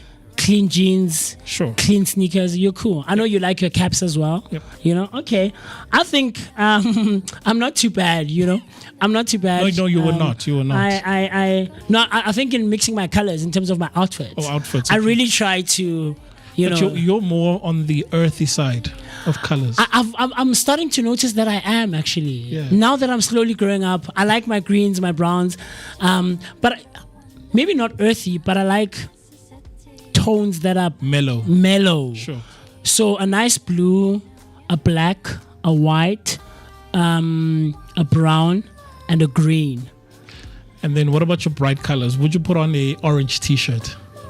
I would, but man, it's gonna be like a once in a while thing. Okay. Once in a while thing. I have quite a lot of white shirts. I think you've noticed over the, like when it's nice and warm, I'll rock black and white like no one's business. And then from time to time I'll do like a blue, a gray, you know, maybe a those are maroonish. safe colors. They are completely. And it's very easy to mix and match those. Sure. You know, and just have a nice, clean, good looking outfit. And it's like, yeah, dude, you look nice, man. You look neat. Remember there was this show on DSTV, How Do I Look? Yes. And you would find the people that they would send on the show where they would protest and say, look, but this is not me. Like, no. But remember, the purpose of the show is to give you a makeover. Oh, yes. That would look Out of your different. comfort zone. 'Cause Yeah. you would find people go there with gothic colors. Yes. Purple, gray, and black. Yeah. Right. Very deep, hard yeah. colors. And then they yeah. give them a makeover, very colorful colors, And they come out. and they They become bright. yeah. I know Nomi, when she came back, like, last week, huh? She mentioned that, you know, colors actually, you know, set the tone. The mood, And yeah. the mood, Yeah. you know. So I've seen that as well. When you wear, like, nice bright colors, it's like, wow, man, you're glowing. You know, there's a sense of lightness about you. Sure. But yeah, I love those colors. And I try to mix and match with glosses. Belt, not so much. Just one here and there. But glosses and my hat. Yeah, man, I really like. have to. That's a. And then of course I like you know Accessories. My accessories. I've also explored with those a bit. So if I'm like rocking a brown like this, I'll rock brown ones. If it's like a black, I'll rock black ones. If I'm wearing like a blue jean with a black shirt or a white shirt, I'll rock like blue ones as well. So I put a bit of mind to it, you know, how I put my colors together from my shoes. But my entire outfit, from shoes to pants and shirts and hoodies and tops and things of that nature, I like mellow colors, man. Mellow colors. So it's quite colours. interesting. Yeah, it's quite interesting. I would need a stylist, eh? Do you think so? Yeah, I would need a stylist. Nah, I think I found my pocket, man. I found my pocket. Nice. Nice. But to everyone who's listening and watching, Durbanites out there, talk to us, man. What are your favorite colors? Do you know your colors very well? Mix and and can match. you differentiate? Yeah. Are you colorblind? It would be very interesting to find out. So I know there's a few comments coming through. Zinzi came through earlier on saying pink is red and white, right? That's correct. And then Heart Shaking said pink is equal to yellow and red. No, man, no. Yellow and red we established is orange, yes. Yellow and red is orange. And then red and something give you green. Red and green. No, brown. Red and green gives you brown. Brown, all right. And then Heart Shaking says, hey, man, you guys are just killing me, man. I love it. I love that you're hanging out with us and you're actually engaging.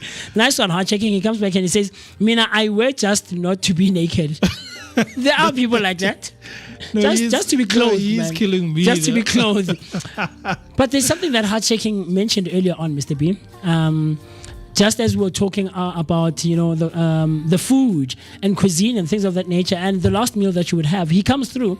He says, today I didn't listen to Kaya 959, but I actually hopped on to the Vooka breakfast show. Hey, what's up. That's hey, what's up. Heart Shaking, you deserve this, my brother. Let me give it to you very quickly. You deserve this one, man. You deserve a along with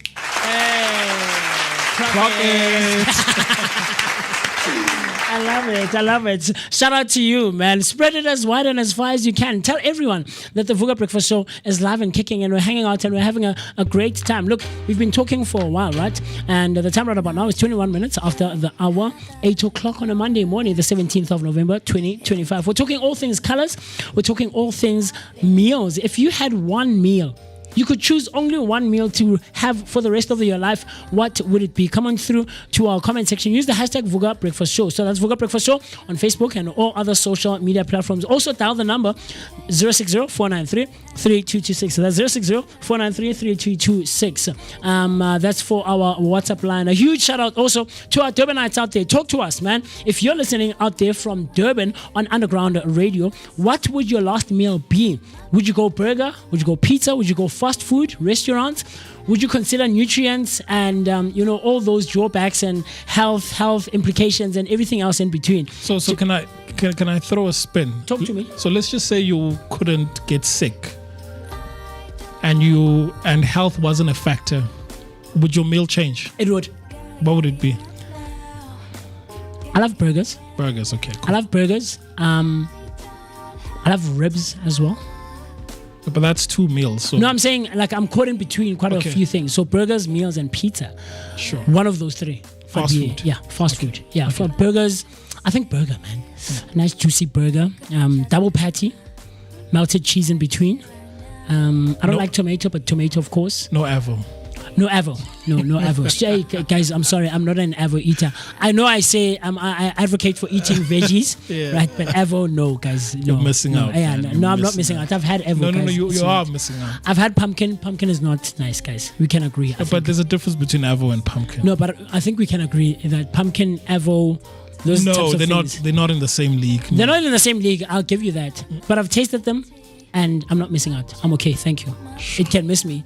So I'd go burger with chips, onion rings, and a nice glass of Sprite or Fanta Orange. Yeah. I'd be happy, man. I'd be happy. So talk to us, Ngwanagohai. It would be interesting to hear from you, man. Jump on to Underground Radio DBN. Download their app on your iOS.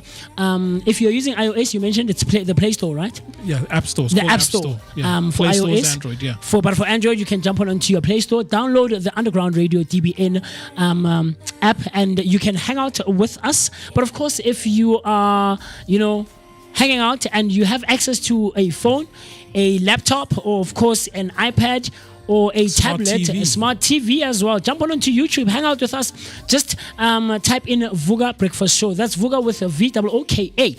That's VOOKA, and you can hang out with us. This is where radio is meeting TV, only and exclusively, man, and we're bringing you the best content ever. So we've been talking for quite some time, almost an hour now, and what we always have to do is quickly run to the loo, pay our bills, grab a nice cup of hot tea or a cup of hot coffee, so that we can warm ourselves, because right here in Joburg the weather is not giving, man. It's not so great. It's a bit cold, it's a bit wet, so we need to warm ourselves up. But you can also grab a nice glass of water and rehydrate, right?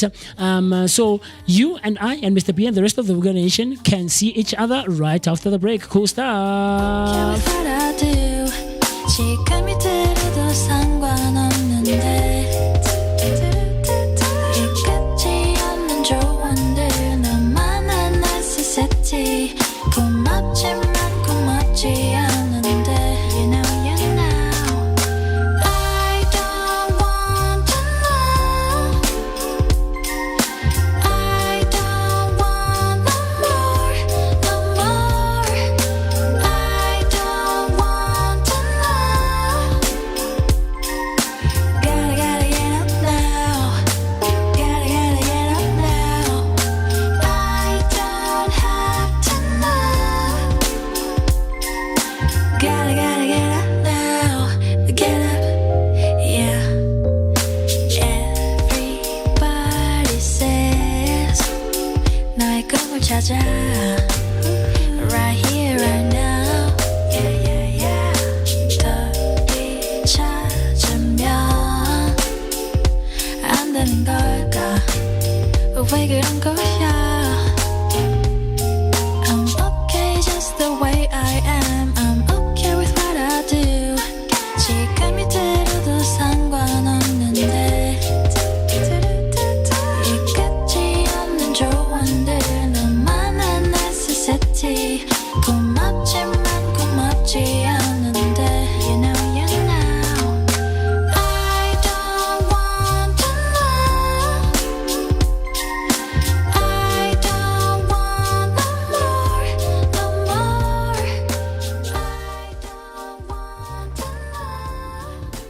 Still hang out with us right here on the Vooka Breakfast Show, brought to you by the Blinko Network. Spending some great quality time with myself, the one and only MOOCE Mist. My name is MooCee Mist, and I'm so happy. I'm excited to be in your presence and in your company on this wet and chilly and cold Monday morning, the 17th of November, 2025. The time right about now, 26 minutes after the hour.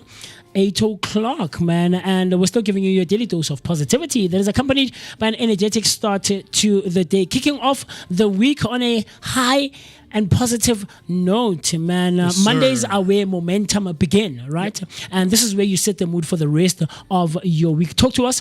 What is your week looking like for this November, the third week of November? We're 321 days deep into the year, and we're only left with 44 days until we say goodbye. 2020 vibes. Hello, 2026.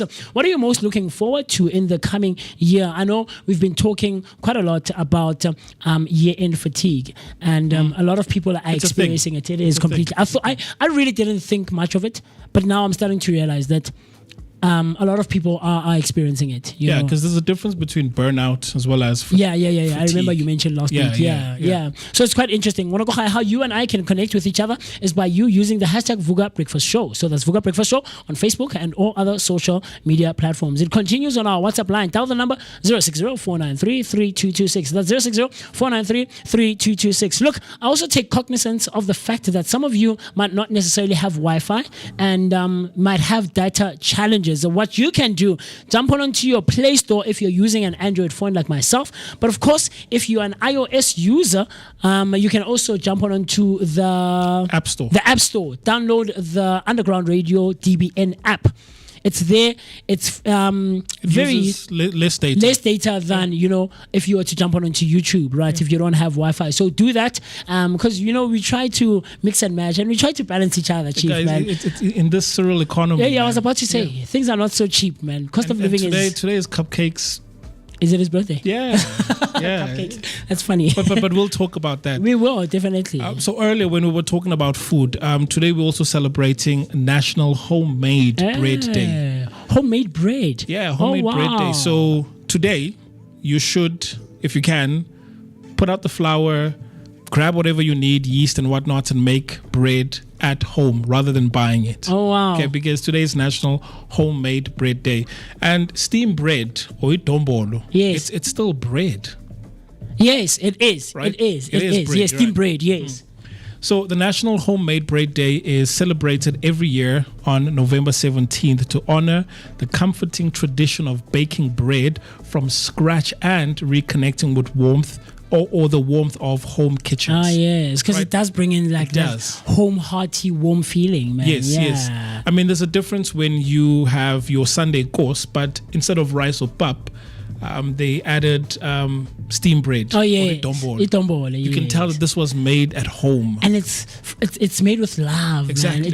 It feels like it hugs you and it embraces you. Like there's just a feeling about it, man. Lovely Yeah. stuff, Mr. B. So though its exact origins is unclear, the day encourages people to set aside store-bought loaves and rediscover the joy of baking. So watching it rise and that fresh aroma that comes from creating it. So whether you want to create it like steamed bread or you want to bake it in the oven, but today is about celebrating that culture of saying, look, let's create our own bread and enjoy it as a family, right? So yeah, and I've seen different recipes where one would be cooking a stew and then throw dough inside that. Oh yes, Right? Yes. I think they call it check, where Yes. they mix They everything. mix everything in one pot. Yes, It looks weird, but once probably the tastes food, good. Yeah. Have you tried it? I haven't. Yeah, I haven't. it's delicious. It's delicious. So 17th of November every single year, it's homemade bread day. Oh wow, Yeah. I love that. I love that. So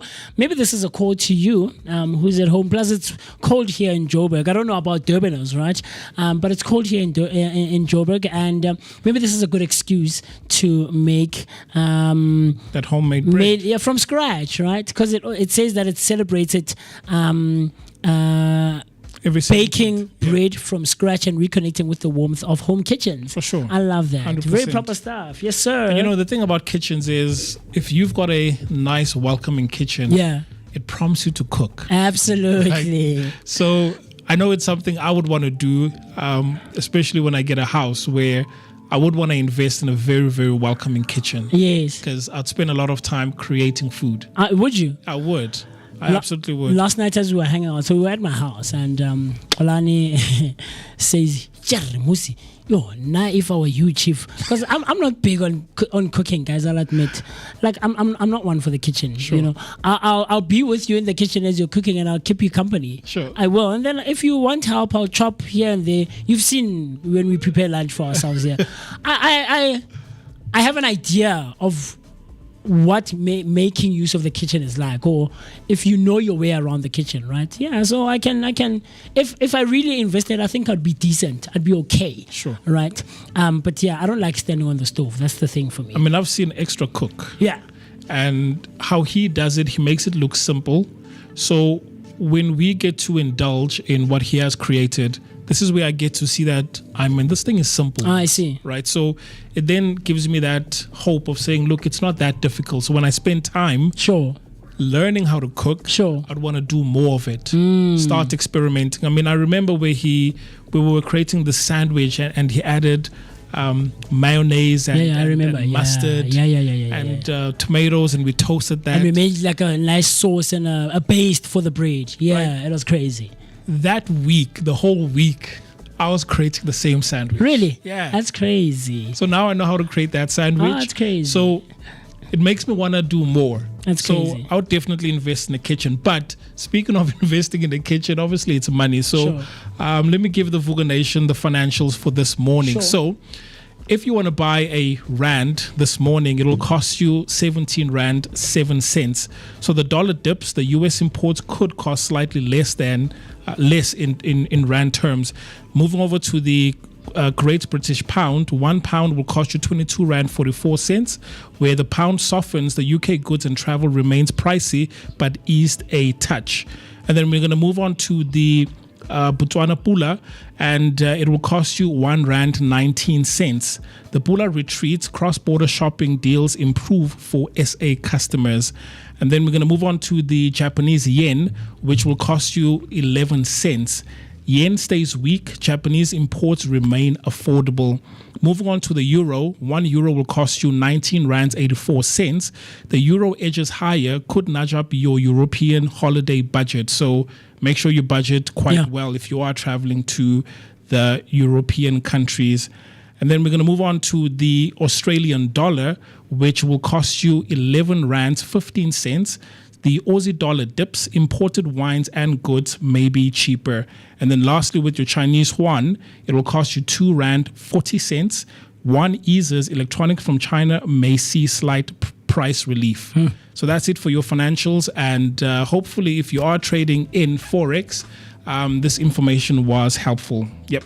I love it, man. Listening to the great sounds of Gregory David, and this one is My Backbeat. Still hanging out with us right here on the Vooka Breakfast Show, brought to you by the Blinko Network. How you can get in touch with us, dial the number 060 493 3226. That's 060 493 3226. Shout out, man, to the underground family, the underground radio DBN family out there in the north of Durban, man. We can't wait to come out next year and spend some time with you, man. I think the Vooka family, coming through and hanging out with the underground radio DBN family, it's going to be proper, man. It's going to be vibes on vibes. Aura. Those, hey guys, you see you're growing up when you start not knowing, these terms and these things that clock it. Because I saw when Nommy was here and Mo and I were busy saying clock it, you went like this or something like this, and I actually had to learn myself on TikTok that when they say clock it and it's like clock it, it's like these kids are crazy, guys. These kids are crazy. Like creators these days, online. Family and TikTokers, it's just crazy. These terms that are coming up. So, yeah, man, let's do that. So let's get a bit into a conversation about, where your heart is and what it does for me. I think this is something that maybe resonates a bit more with females, right? I mean, quite quitting, right? Let me give you a scenario. What they do, or what it said, is that. A girl will break up with you before she breaks up with you. Right? And how she does that is she checks out of the relationship 3 to 6 months prior. She actually breaks up with you. Or before she actually physically and literally breaks up with you. So she'll check out, it's November now, she would have checked out what? Around August, July, and she's done. I mean, you lost your job around July, ne? Let's just say You lost your job. yeah. Let's imagine you lost your job. Sure. Right. Sure. And it's November now, Sure. so she's nearing to Umelite it is Clocking out. November. Or E28, next week Friday. right. Chief Lo, Chomilong Zomtampa. Lo nyamiega lo. No, Ogumyega means she still has intentions. Maybe she might, her mind might still be changed. Sure. But saying him yegile, Yes. I've left him, but he doesn't know. Oh, long Zomtampa lo. Saying myegi long Zomtampa. Yes, Ngay 28 is Friday is November. Nyamtampa chomilo. exactly. Mphuma kuye lo. Yeah. So that's what it does. That's what it brings for me, right? I know there's quite a few females who are hanging out with us in the chat. Zinzi, talk to me. Miss Q, if you're still watching, because I know you can. You usually jump off after 9, because work gets hectic for her after 9 o'clock. But to everyone else who is a female and is hanging out with us, talk to us. Is it an actual thing that girls do? Durbanites out there, talk to us, man. If you're a female and you have, I don't want to say dumped, but you've broken up with a boy or with a guy before, all right? Did you check out of the relationship prior? And then you physically, literally, then broke up with the person, telling them that, Chief, I'm okay with you. Yeah, I mean, some would say it's the process of breaking up. Okay. Where it's a natural thing that you are in hopes that the relationship will improve. Sure. And you see that nothing happens. And Sure. then eventually you decide that, look, I think I've given it enough time, so it's best if we part our separate ways. Sure. But here, the difference here is that the guy still believes, or the other partner, because Still thinks guys, that we're in a relationship. guys could also still do this, right? Sure. Where the unknowing partner believes that we're still in a relationship, and only to find out that your partner left you months ago, right? So she's still here, or he's still here physically, but then her heart or his heart is somewhere else. It's no longer It there. doesn't mean with someone else, but then it's no longer here, right? But that's a bit different, because when we talk quiet quitting, it's people that still remain in the relationship, no intentions of moving out, but then to maintain peace, they would rather choose to quiet quit, or that silence quitting. So Check out. to check out, Sure. but you're still here. I see you. Right, so I see you. we see this in relationships, in the workplace, and a bit later on we're going to talk about quiet quitting, because that's where the term actually came from, in the workplace. I was about to ask Right. that what are the comparisons between quiet quitting or checking out in a relationship versus with regards to employment or your job, right? I'm here at the Vooka Breakfast Show. We've been doing this from January. After Rancho, it's May. It's about April, May. By June, we did the Protea Glen youth business launchpad, right? And yeah, I'm checking out. Fast forward to November, I've been checked out. But for the sake of, I don't want to disappoint Mr. B. I don't want to disappoint the Vooka team and the Vooka Nation. I'll just keep coming. But Chief, I'm not here. Yeah, you've I'm not checked here. out. So how do we compare the two? It's an interesting one, man. And that's what we're talking about. Quiet quitting your career. Is it self-preservation or is it sabotage? Are you keeping and maintaining that relationship or that employment for the sake of peace and for the sake of making an income and making a living? Or are you unintentionally and unconsciously sabotaging yourself? And that's what we're talking about this morning. You're clocking in at 8 a.m., right? And doing exactly what your job description says. No extra hours, no unpaid emotional labor, and of course, no volunteering for tasks outside of your scope. You're not lazy. You're just done with that hustle culture, right?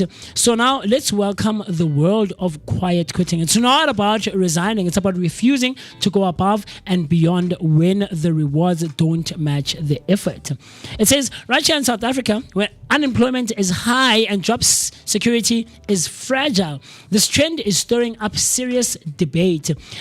Is it a silent protest against exploitation, or a risky move that could cost your career? Yep.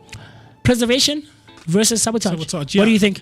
Look, this is something that I experienced as well, where I was in a workplace environment and your efforts are not seen, so you choose to do the bare minimum. Sure. Once upon a time, you would go the extra mile. You know, you would take on tasks, you would be proactive in certain things. Yeah. Take initiative. Exactly. Sure. So in order for you to maintain your mental well-being, you decide, look, I'm just going to quiet quit anything else outside my responsibilities. So I'm still at a job, but I'll just do the bare minimum. And there's various reasons why people would quiet quit. But for me specifically, it was a case of, but guys, I do all of these things. And then when I come to you and say, look, this is what I thought of and this is how we can execute it, you would then say, you know what? No, not like that. Okay, so it's cool. Go back to the drawing board.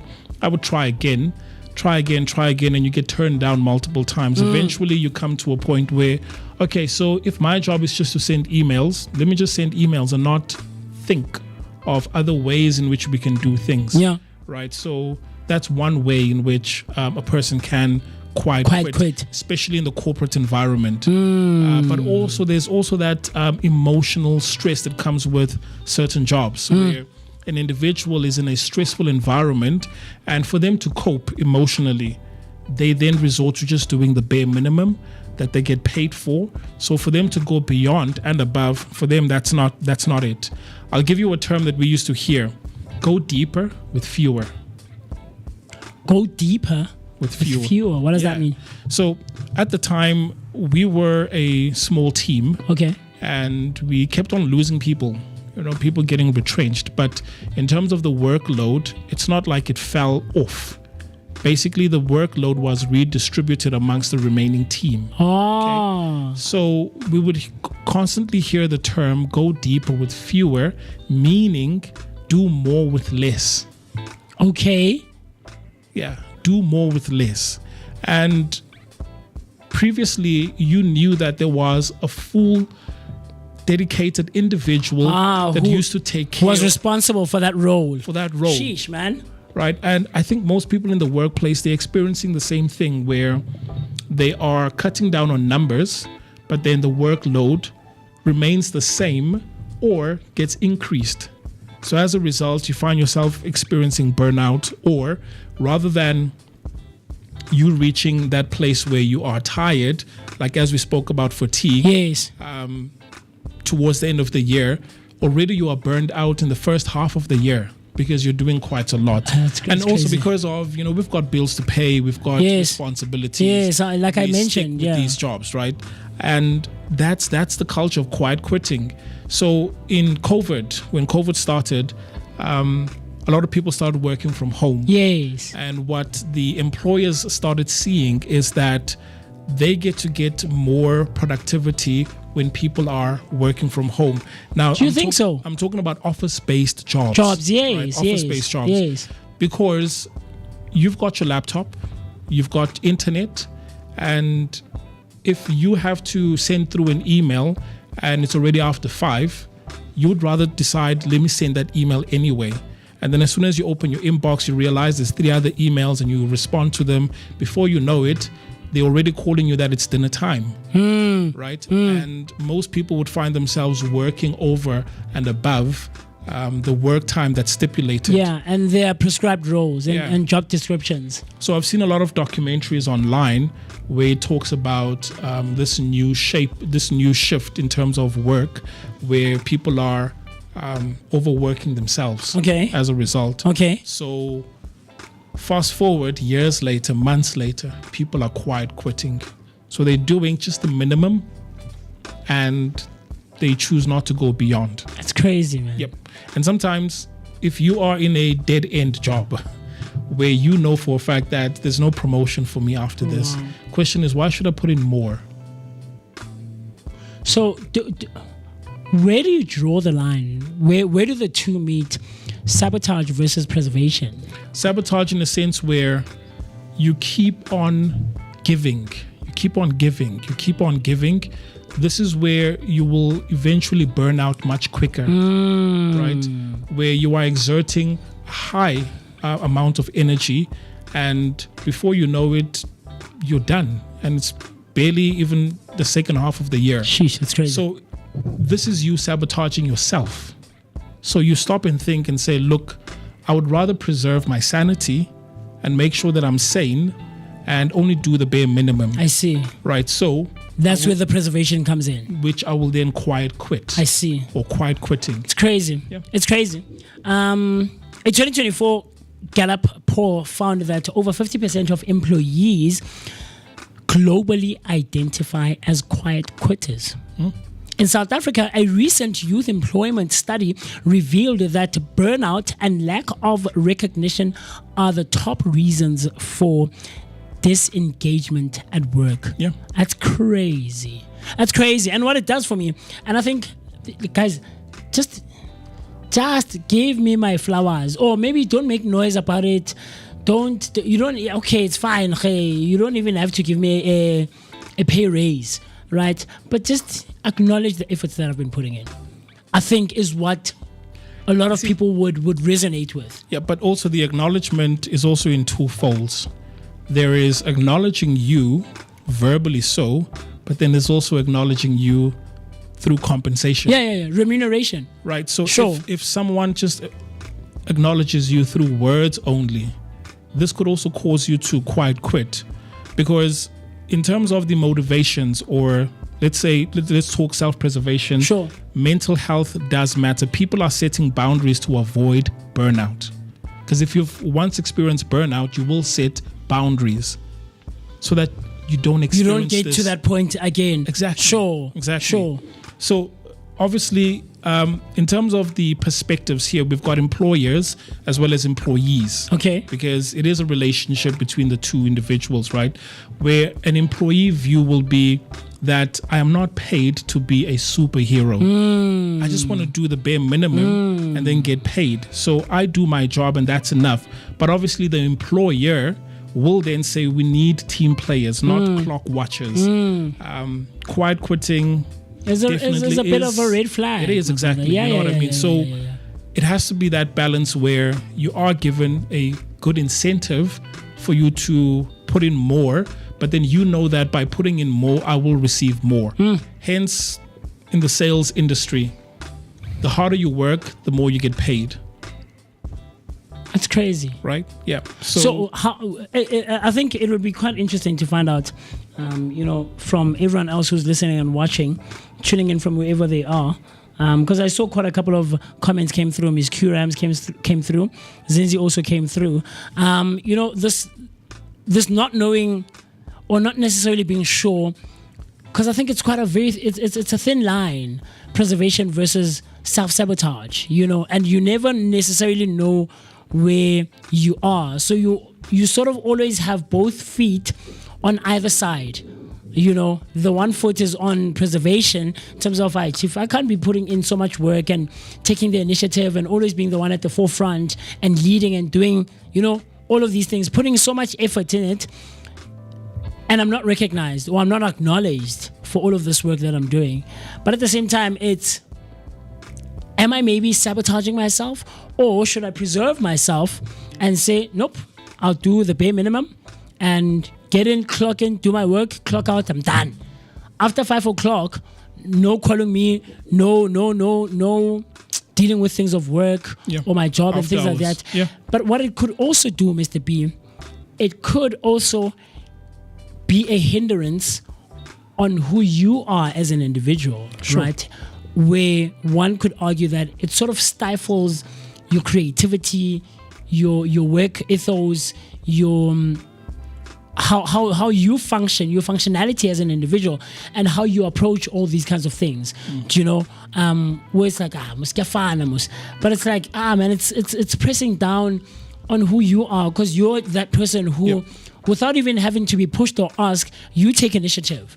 You know, you're there at the forefront. If you notice something, you're like, okay, no, I'll do this quickly. Do you get what I'm trying to say? So I think it's a very thin line, and I don't think a lot of people are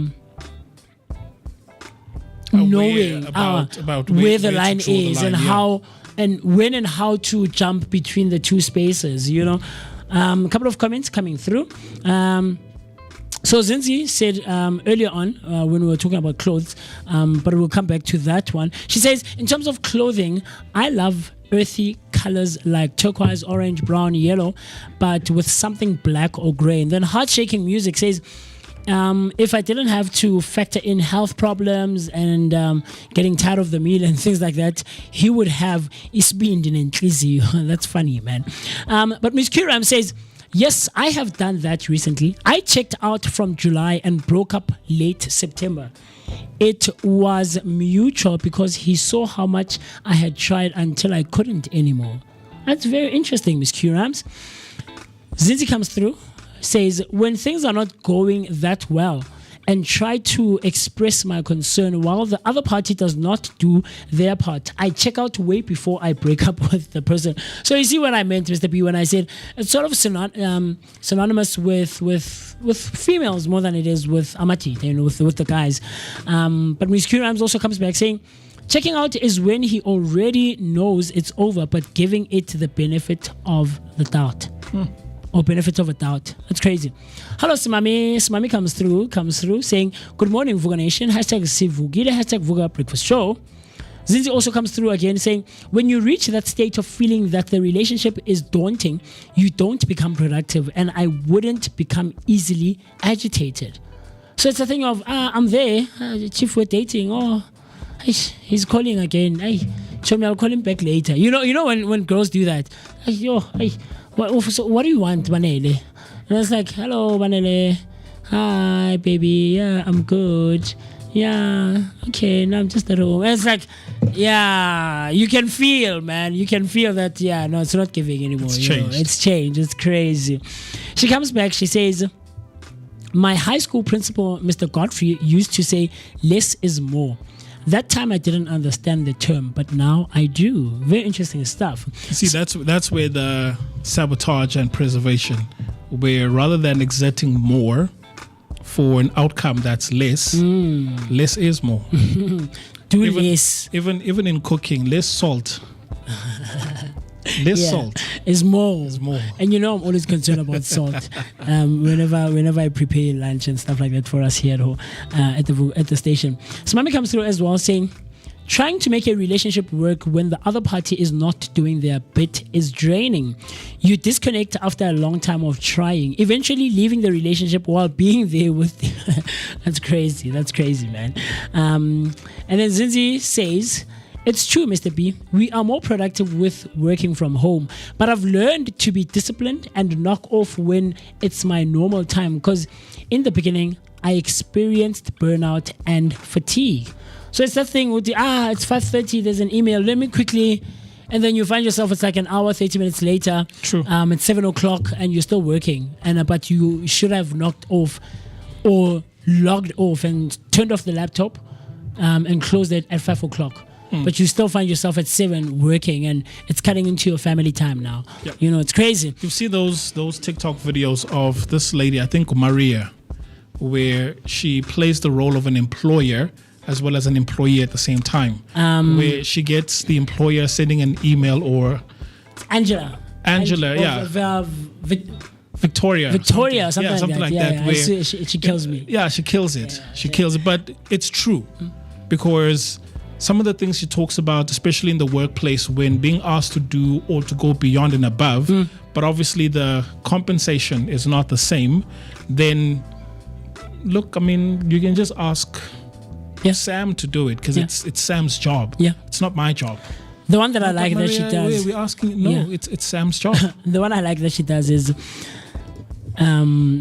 she asks for family responsibility time.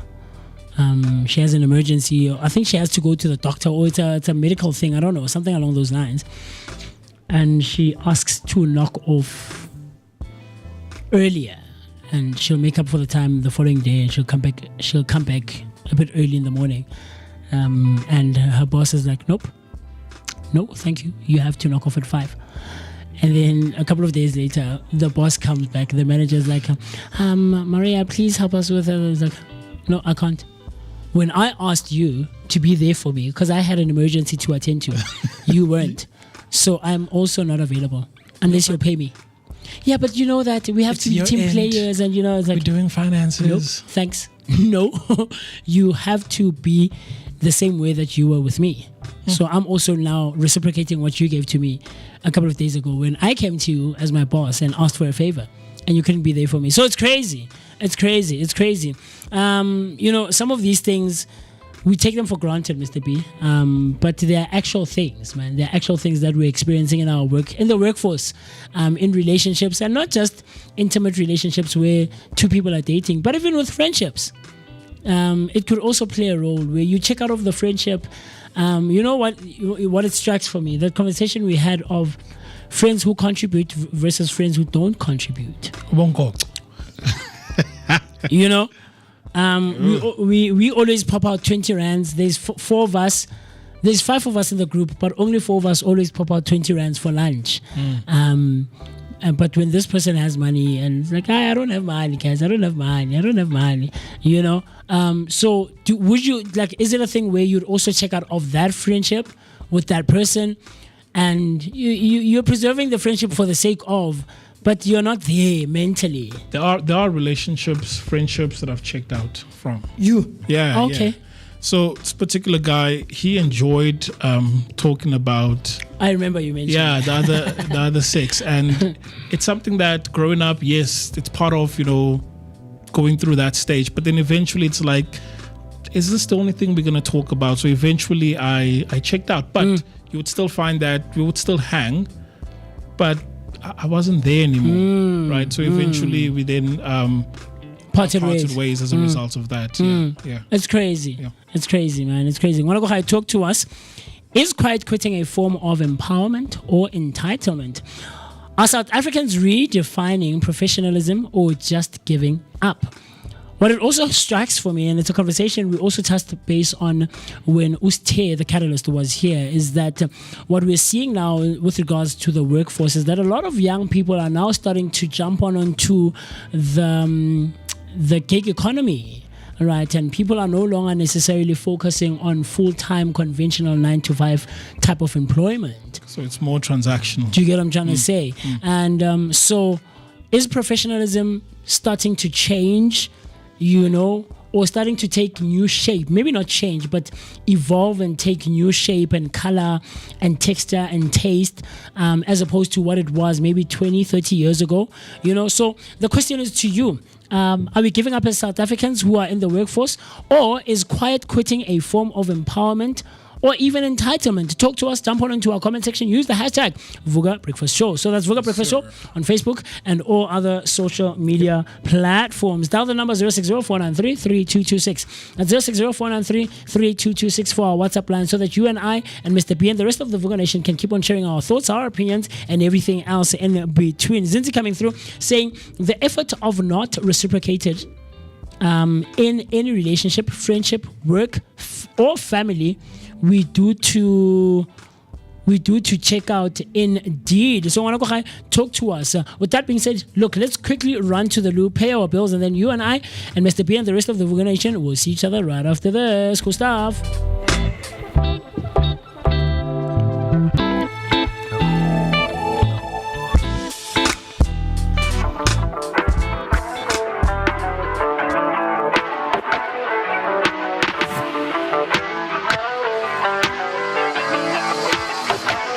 Cause what happen when you relentless and your actions start to match the path of what you intended. Put the time in to perfect the craft, I'm the truest in it. Ain't a doubt about it either. When it's in, you better own it. I'ma shout it out the speakers from a small city where not many make it out the gate. I put my all in it to leave no debate on if I'm great. Plenty folks who got opinions that'll never know the stakes. When you solo every battle and your soul ain't got the faith. I'ma pray, I'm a hero, but I'm Clark without the cape. Put it on, I'm about to fly when I'm almost about to break. Understand you hold a trial and the triumph in your hand. What's the plan? You can't just take what they give you. You a man, you was chose. This life can get darker before it glows, but we shining and it shows through the flows and the prose that I speak. That's why you can find me at the peak. I get the climbing just when it's looking steep. When my feet dragging in place, I'ma still keep it moving, holding the pace. Feel a drive I can't ever replace. This the life I chose, and my hands still holding the wheel that I never know that it take. When the sight of the sun bring a smile, early morn make it work all the while. That the evening brings for the nighttime rings, and the moonlight sings this time.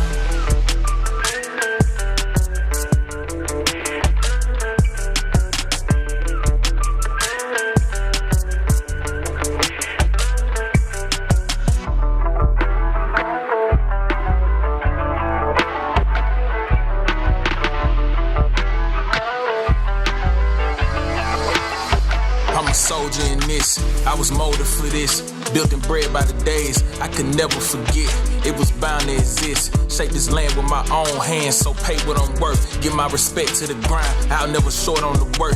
If I be blessed to see old age, I'll smile at the dirt, knowing I own what is grown to pass it all down to my first. If you let some inside you die, then I'm here to rebirth. Never lose your purpose on this earth. When my feet dragging in place, I'ma still keep it moving, holding the pace. Feel a drive I can't ever replace. It's the life I chose, and my hands still holding the wheel that I never know that it take. When the sight of the sun brings a smile, early morn make it work all the while. That the evening brings for the nighttime rings, and the moonlight sings this time.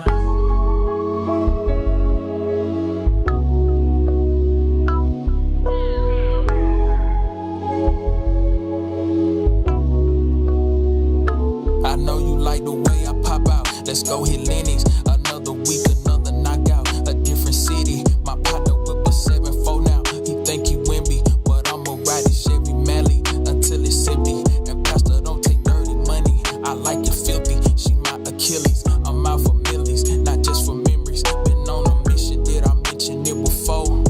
I can't be slipping till I'm reaping what I sowed. Can you meet me where I'm at before I hit the top? How many years I put in this just trying to make it pop? I had a purpose for they had opinions, but what hurts is when they close and know the most will speak on you the worst. I reminisce like every day cause I miss what it was. Try not to get caught in my memory and stuck in the mud. I used to drown it out with liquor, I kept me a buzz. Binging and faded to that same song, missing love. New motivation, now my eyes to be back on the prize. Can't go back where I was in my mind cause it don't bring me shine. I pop out time to time to show face and give my people love. That's all I got and now I won't waste it cause ain't in us here in this place enough. I know you like the way I pop out. Let's go hit Lennox. Another week, another knockout. A different city. My partner whip a 7-4 now. He think he win me, but I'ma ride his Chevy Mally until it's empty. And Pastor don't take dirty money. I like it filthy. She my Achilles. I'm out for millies, not just for memories. Been on a mission, did I mention it before?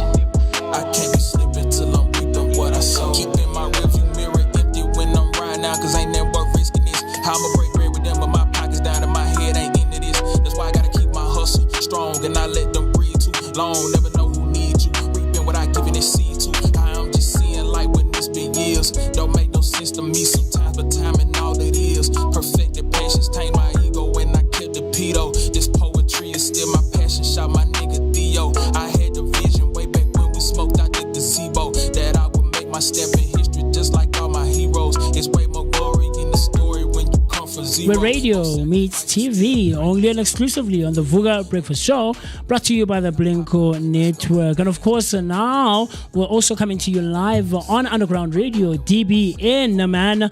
Jump onto our WhatsApp line, dial the number 060-493-3226. I can't wait to hear from you, man. Don't be scared to send that voice note, because I want to hear your voice. I want to hear your thoughts, your opinions, and everything else in between. Listening to the great sounds of Wichita Slim giving us the song Wemby, and this is what we do right here on the Vooka Breakfast Show,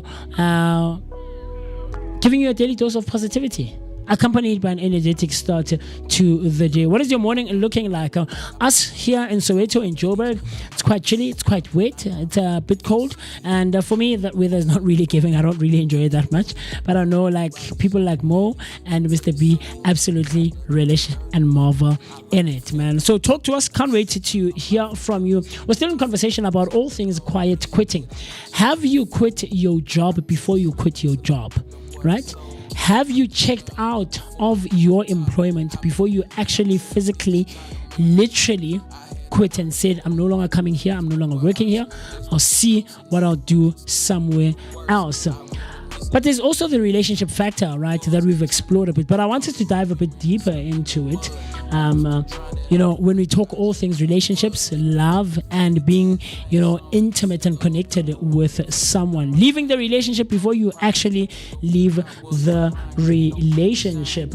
And this is something that we're going to be exploring. So I want to hear your thoughts, your opinions, and everything else in between. So think of it.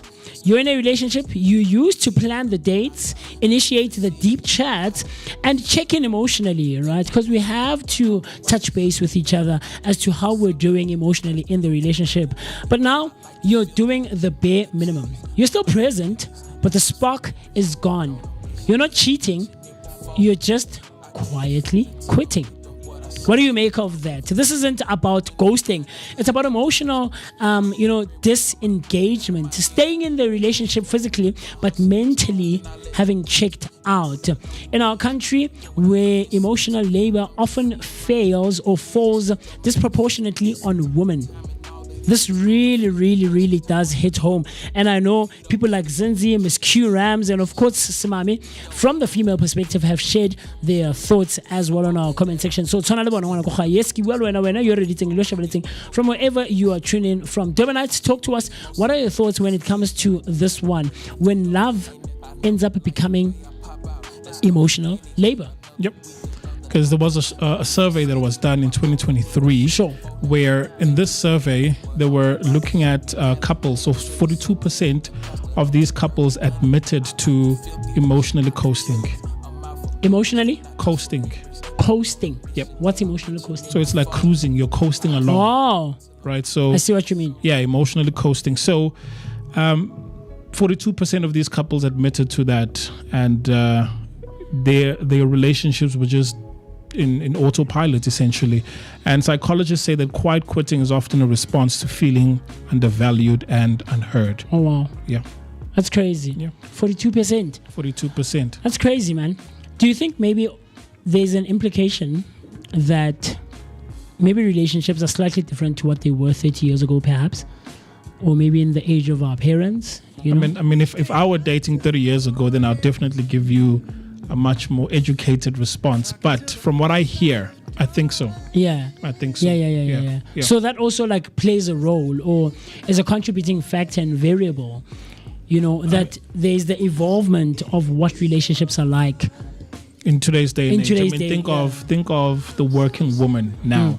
So in terms of responsibilities, we know that 30 years ago, there was a clear, definitive role that men and women looked after. So as a guy, you were the provider, and as a woman, they would typically take care of the household and make sure that the house is warm. But nowadays, women are providers as well.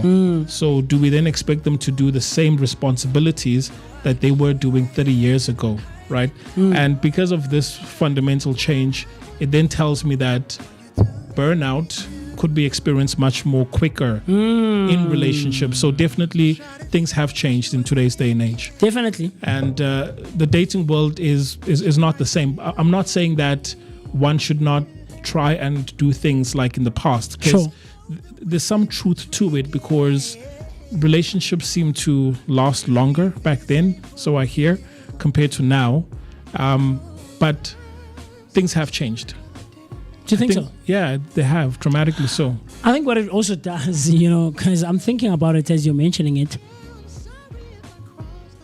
45 years ago, from 35 to 45 years ago, as a 36-year-old guy, it was so ubaba mdala, and I'm referencing the apartheid and the struggle era when we think of all those guys who are at the forefront. For sure. They were young guys. They joined the struggle at very young age. Yeah, in like their teenage years. And by the time they hit like 25, 28, 30, 35, like ubaba mdala, And so it's crazy. Now, like as a 30-year-old, when you're like a nice young guy, in your 30s, colloquially, so here in Soweto, we refer to, that age group as Abu Sisteri. Excuse me, Namakrotman. I mean, it's life experience. Yeah. Like, there's a lot that one can learn just by experiencing certain things in life. So one of the things is obviously dating, right? The more you date, the more you know. The other one is traveling, because if you are well versed and well traveled, and you've sort of experienced life, then you can say that you've lived a higher life experience compared to someone that's also older, but they haven't really done much. Plus, yeah. You know what I mean? Yeah, So yeah. I do think that today's relationships, they are fast moving compared to the past. And in terms of responsibilities, there's just minimal responsibilities. Do you think so? Yeah, that's why we've got, kids that you can't really point that, this is your father, because we don't want to take that responsibility, right? And it's a topic that most of us don't really want to talk about. I know it happened in the past, but nowadays it's prevalent where men are just absent. Yeah. Right. Yeah. And hence the whole Vooka movement. Yeah. That look, guys, let's be responsible. We're not saying you have to be in a relationship. Father's football. But then you have to be responsible for your offspring. Yeah. So definitely relationships have changed since back then. So I guess also, just like the workplace, it's burnout, because you are contributing to a relationship.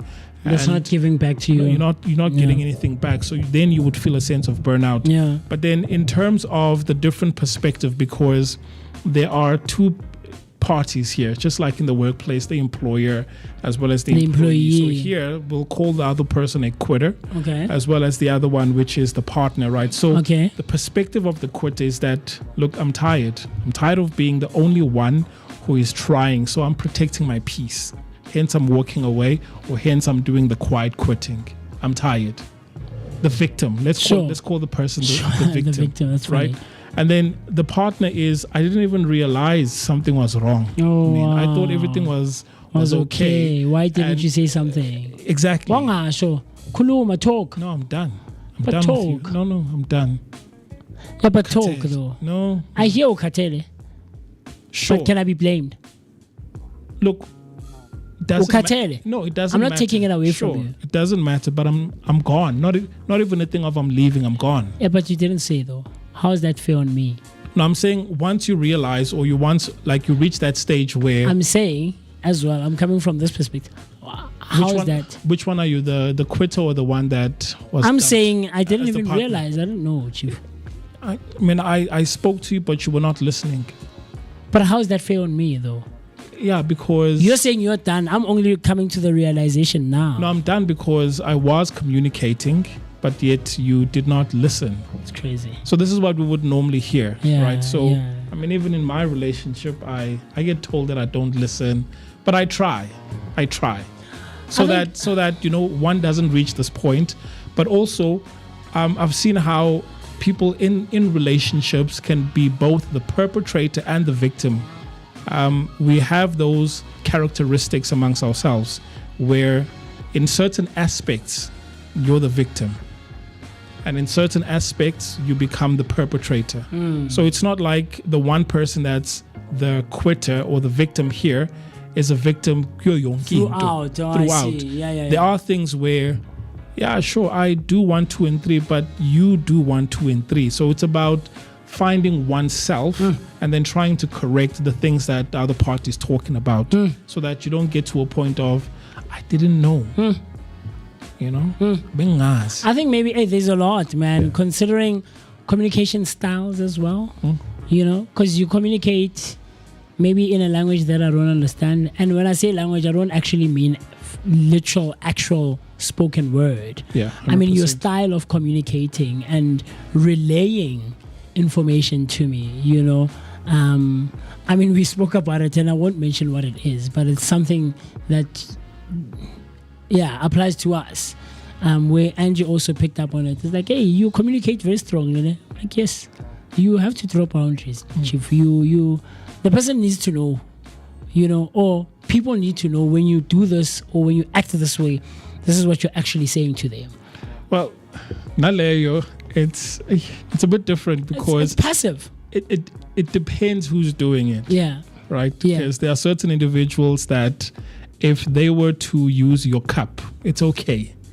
And then for others, like, hey, you can't use my cup. You can't. Yeah. You can't. Yeah. Right? So, but I've seen how once upon a time I've been the perpetrator and I also become a victim at the same time. Yeah. So it happens both ways. So the question here, Vooka Nation, is that is quiet quitting in relationships a silent cry for help or a sign it's time to walk away? Right?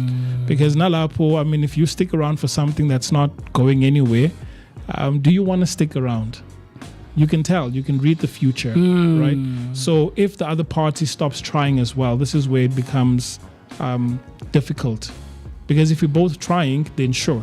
So there's this guy that I follow on Facebook, and he loves telling these stories. And the recent one I came across, which was really, really impactful, he mentioned something that with relationships, you're going to first start out, you're going to have that spark, things are going to be good, but then eventually you're going to go through a dip. And most relationships don't survive that dip, but the ones that do survive it, they come back and become stronger because now they know how to communicate with each other. They know how to press each other's buttons. They know how to please and satisfy each other. But if you are in that valley of that graph and you don't take it as a lesson to say, look, this is an opportunity for us to learn about each other, then the problem is that we're not going to last. Yeah. And then he came through with another perspective where he was trying to imagine someone sorting after your partner that is looking at your partner with the same eyes and the same passion that you once had when you first met each other, right? And then you realize later that, you know, she or he is now in love with this new individual, right? But then he turns it around and says, but you know what? You are that guy. The only thing that actually changed is how you look at that particular individual. Consistency. Right? Because what you look at, you pay attention to, you nourish, you cherish that thing, and you give it time. You want it to grow. But if you stop looking it with the same eyes you had before, this is when things start to dwindle. Consistency. Yeah. I learned this in 2014 and from this lovely girl. It's crazy now thinking about it. And she was like, where a lot of guys miss out is consistency, you know, because when you're chasing the girl and you're courting her and you're asking her out and you want this person to be yours, right? And you want to date and you want to be with them. And she's like, what a lot of guys miss out on is that at the beginning of the thing, or the courting stage, I guess, for lack of a better word, is that you'll call me about 5 times a day. And once we start dating, you know, after like the honeymoon phase, you'll reduce it to about 3, even 2 at times. And there's no lack, there's a lack of consistency. And on the other side, MooCee comes through and starts calling me 7 times a day. Even ups the ante from what you were initially doing, you know. I start calling 7 times a day, and I'm there, I'm texting, and it's a natural thing. We gravitate towards Where where attention we are. is. Yeah, you know. And R. Kelly said it, man. Hey, guys, you know, when a woman is fed up, there's nothing you can do about it. Yeah, 'cause Absolutely. now her attention is elsewhere. Absolutely. And so I learned, Mr. B, I learned that consistency is a thing. It's not easy, but that's being in a relationship, in any form of relationship, whether friendship, work, it's work. Yeah. You have to put in effort. That's the misconception. There is. Just because we love each other, love is it should enough. come easy. And so that's what I was about to ask now. Can love survive without emotional effort? You know, it's something I was thinking a lot about, where you transcend beyond the emotional, because there's being in love and loving someone. And whenever you do or create a moment of passion or feeling, Sure. you amplify the in love portion, because that one comes and it goes. Sure. But then if we're talking about love, that's the one that you need to work on and have it maintained at this level. Sure. Right. So because that's the one that's going to sustain you throughout. Do you think so? Yeah, that's what I believe. So being in love, sure, you do these small gestures here and there. It increases the passion. Things are nice. Oh, babes, this weekend was amazing, right? Or this was the best month. But then there are times where you won't be doing a lot of these things. This is where then the love comes in, which I think that is beyond emotions. I think loving someone is love is not enough, man. You know, even at that high functioning level that you just spoke of. Sure. You know, and I think maybe like you just said, that's the misconception right there for me. But I think what we also have to realize is that the two are not mutually exclusive. Okay. Right? Being in love with someone and loving someone are not mutually exclusive. I can love you, but I'm just not in love with you. And thus I'm checking out and I'm like, I'm done, I'm okay. I still love you. I'm just no longer in love with you. But the question would be, what's the reason for you to check out? There's a lot of implications, like we just mentioned. No, I mean, if let's say the person is not doing anything that would Constitute tarnish me to your love, Oh, okay.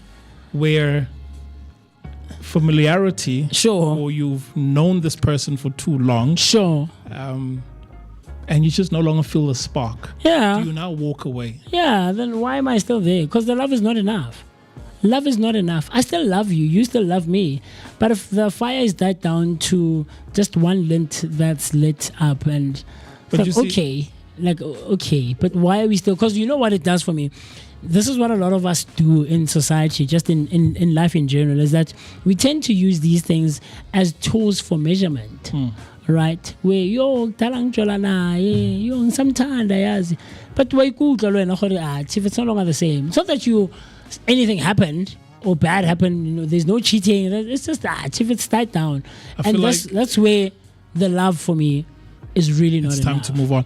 Well, that's the same trap that most of us fall into, because we think that just because the sparks have died down, then that's a cue for us to move on. But if you've dated enough, you would know that, you know, It you've happens. once met a person and you were over the hills for this particular individual, and then you went through the same process where there's the honeymoon phase, and then slowly started declining. After that, That's where the real work needs Exactly. to start happening now. yes, Sure. yes. So for me, I believe if it's not any of the other reasons why one should break up with someone, then at that point, that's when you work on your relationship, or work on the love, so that you can rekindle the fire. So I think the term rekindle explains it, that it used to be there.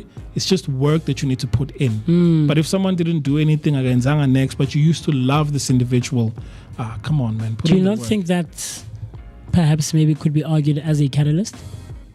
Uguti, there isn't any sparks anymore. But you're still staying. It's more of an inhibitor than a catalyst. Okay, I see where you're coming from. Yeah. I see where you're coming from.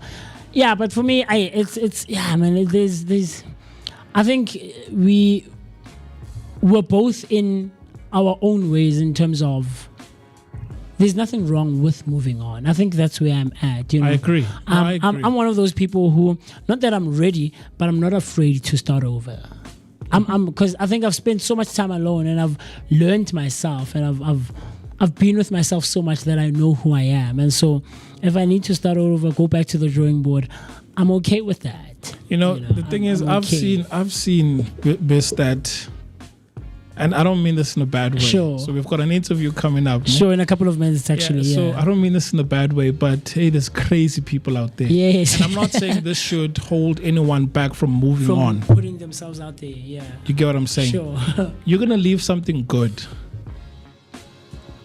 We've heard multiple stories of people wanting love would have been better. looking for love back. Yeah.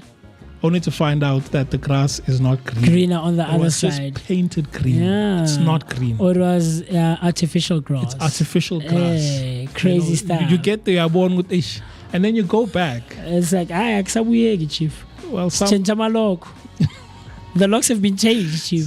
Some will be like, okay, cool, sure. Or come do you back. leave the door just peeping a bit so that you can maybe slot in like a finger to push it open? The problem is you won't fully experience if it's artificial grass unless you step on it fully. So because if you are half in, half out, you won't really see it. You'll still keep thinking, it's better that side, it's better that side. Sure. But I'm not saying that if you are in a stagnant and you can see we're not going anywhere, or we're not compatible. Sure. I mean, look, to your point, you can leave. Yeah. You should leave. Interesting stuff. But don't think, Uguti, now you're leaving because, you found someone better. No. Do it for yourself. Yeah. You think you deserve better, not because you found someone better. Yeah. Right? So let it be a you thing as opposed to something that's being pushed by someone. Let it be you. Proper stuff. Yeah. Very interesting. You're thought-provoking, man. Thought-provoking, and it Quite really quitting. it is. It really requires you to take a step back and chew on it and think about it even more. So whether it is in careers or in relationships, is a reflection of deeper issues, burnout, imbalance, and unmet expectations. But is silence the solution, or does it just delay the inevitable? I'm putting it to you. Yes, you who is listening and tuned in and watching from wherever you are tuned in from, man. Share your thoughts, your opinions, and everything else in between. Quiet quitting, checking out before the actual time. Still hanging out with myself, the one and only MOOCEE Mist. My name is MooCee Mist. And man, giving you all-encompassing, scintillating, and of course, thought-provoking conversations right here on the Vooka Breakfast Show. In a minute or so, we're going to be hanging out with Nonduduzo, right? Nonduduzo Nkosi, a 31-year-old entrepreneur with a postgraduate diploma in occupation health from the University of KwaZulu-Natal. Hey, a Durbanite herself, very interesting stuff. KZN Stand Up. And she's the founder and the director of HSE Consulting Company, the SANO services, where she helps organizations create safer and healthier workplaces. So with that being said, in a minute, we're going to be hanging out with her. So do stay tuned in for that one. Don't change that. Let me quickly run off, pay my bills, and grab a nice glass of water so I can rehydrate. And then you and I, Mr. B, the rest of the Vooka Nation, of course, Nonduduzo, we'll see each other right after this.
요즘 내 얘기가 재미없어진 이유를 찾았어. I've been wasting all this time finding words to let go. Cause I'm looking for Neverland, backtracking on memory lanes, hoping it's not just a wonder. I can't be watching, waiting for changes, wondering for the right time. Cause I noticed we came to a pavement that crumbles. It's just a merry-go-round. I don't think it's you, might be me. There's just so many things going on. But when I'm with you, it feels so new. Cause I'm on a secret, I'm all alone falling. I've been off and on with you. Tell me why it's so hard to choose. Going in circles, running round. Cause I'm looking for Neverland. Kickstarting the weekend, or rather the week. Hey, weekend. Now I already want to go back.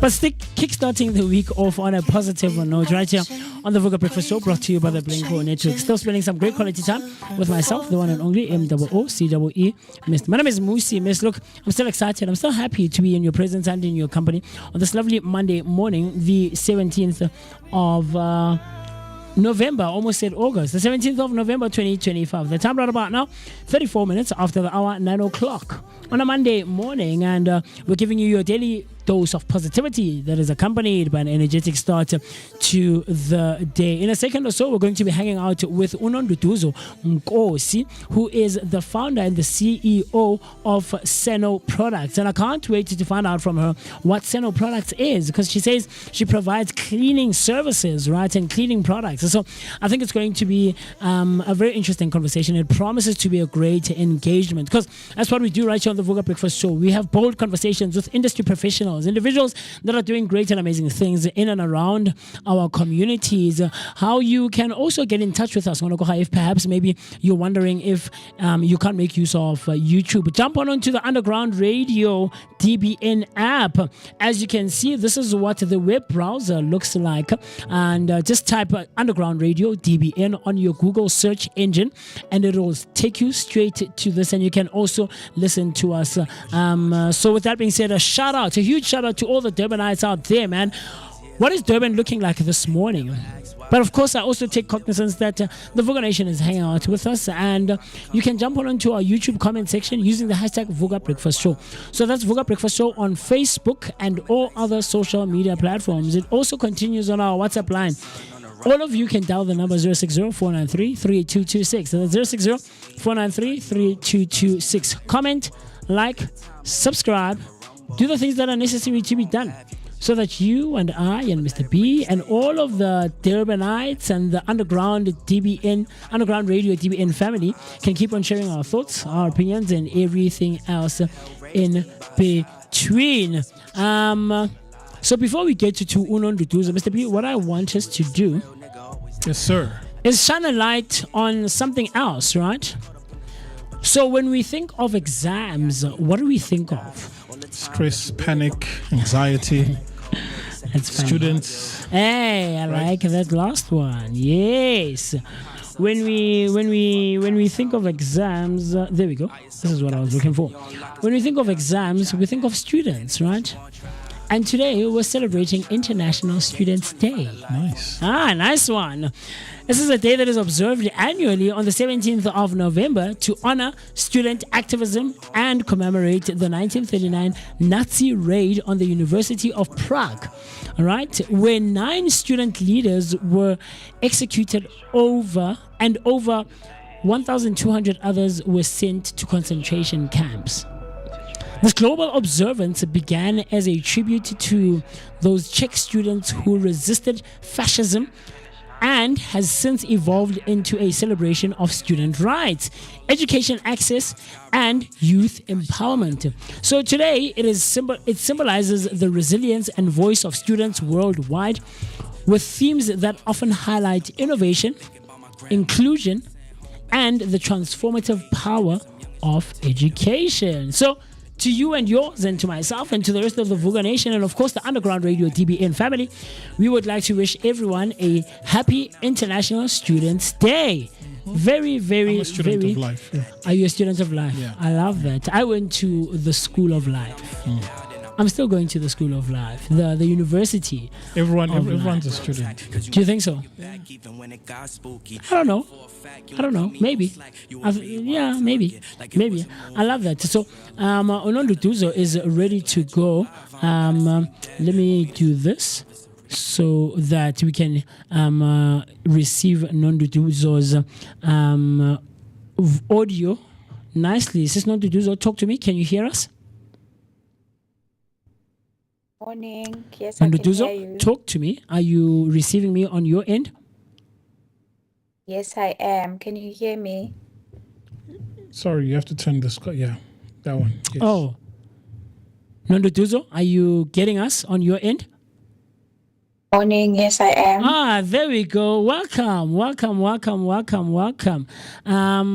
Thank you for taking the time to come and hang out with us right here on the Vooka Breakfast Show, man. We really, really, really appreciate it. How's your morning looking like thus far? My morning is good. It's raining. I'm in Durban. It's just cold. Hey, So you're it's in also Durban. raining there. So it's raining in Durban as well. Yes. I love it because the Underground Radio family, hasn't really been sharing what's happening in Durban. So we're also streaming live on Underground Radio, that's based in the north of Durban. So I've been wanting to find out what Durban is looking like, and we have been experiencing wet and cold weather throughout the entirety of the weekend. Even this morning, coming to the station, it's been raining. So it's interesting to find out that Nani Ganeta that side. Yeah, no, it's been cold the whole weekend. Man, so we're more or less experiencing the same So thing. it's more of a country thing. It seems like it. Yeah. I love it. So let's jump straight into it, Sis Nonduduzo. We read that you are the founder and the director of HSE Consulting Company and, of course, SANO Services. So let's quickly jump into that. What is HSE? What does it stand for? And, what is SANO Services and all the other spaces that you're involved in? Talk to me. Okay, so HSE stands for Health, Safety and Environment, right? Yeah, so that's my consulting company, SANO Services, that I'm currently working with. And then under that I have SANO Creations, where I have launched the SANO cleaning detergents. I see. Very interesting stuff. But your company offers consulting services and a line of cleaning products. So how do those two worlds intersect and connect with each other? Because one would maybe think consulting is a thing on its own, and cleaning services are a thing on their own. So how do they two meet, or how do they intersect with each other in terms of all the services that you provide with both companies? Okay, so the consulting part of it is independent, and then the selling of cleaning detergents is also on its own. But basically, the common factor between the two is problem solving and improved environments, be it working environments or just your households. I see. Very interesting, man. I love when people bring worlds that you wouldn't think would come together, like they merge them and marry them, and there's a bridge between them that one can go back and forth on. So, but when we talk about spark, right, for your passion for cleaning products, how did that come about? How did you turn that into a business, man? Because I would assume it is not such an easy feat, to turn a cleaning business into like a proper, well-established business. So where does the passion come from, and how do you eventually get to a place where you are able to switch it and turn it into a well-functioning, well-oiled business? Okay, so I think it's the need for a safe and healthy environment, right? And then I just felt I needed to create something that can be afforded by everyone, not just certain people or a certain group of people. So it accommodates everyone because it's affordable. I see. Yeah. So, quick question. So, with regards to the cleaning products, was it more of a gap that you saw in the market to say that there are products that are very much expensive and you're looking at creating cost-effective means of providing cleaning products towards the consumer market? Or was it one of those things that, hey, Ngzwebati, there's a place where I can, get these cleaning products and sell it to the public? So it's a two-part question. The second part is, do you then mix the products yourself, or is it a case of you buy them already used, so already mixed, and then you then put together the branding on top of it and then, sell it out to the public? Okay. The question is quite long. I'll answer the first part. The first part was? Yeah, so the first part. About did I identify a gap, right? Yes. So yes, I did identify a gap, and especially in the companies that I work with for consulting, right? So I saw that the products that we're using were creating issues. So I take it they were not as effective, because I remember I've had a case of UTI cases at work, with the employees. So yeah, it did also touch me in a way that, I could do research, I could do this and, offer them the best products to make sure that this is effective and we're not having people being affected in this manner, right? And then, yes, I do mix the products myself. Okay. Right now, it's still on a small scale and I am looking at expanding. So in other words, it's not like one can find the same product out there that you do, because you're the one that mixes them together and it's exclusively available through you. Yes.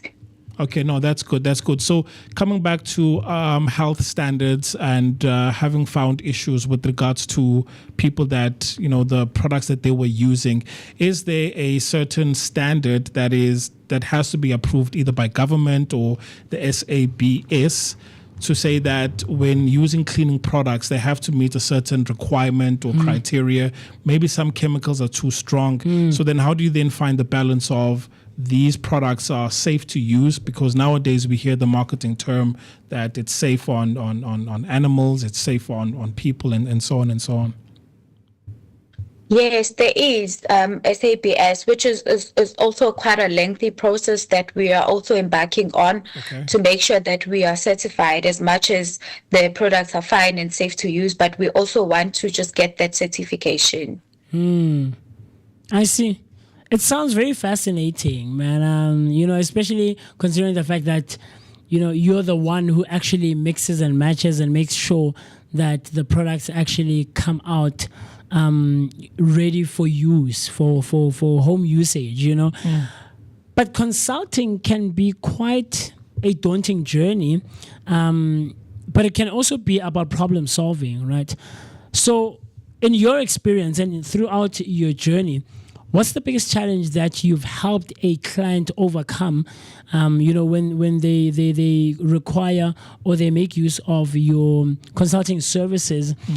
And how did your cleaning products also play a role in that, if they did even? Okay.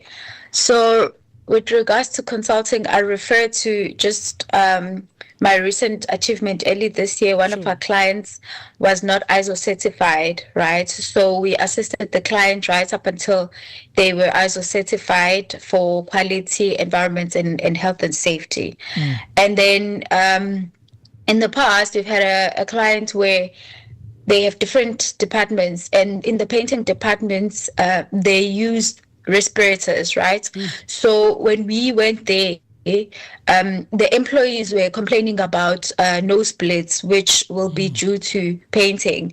So obviously there was a gap or a problem with either the respirator or how they were using it. So upon our investigations, I realized that the respirators they were provided with were of good quality, so it didn't make sense why they would not be effective in protecting them.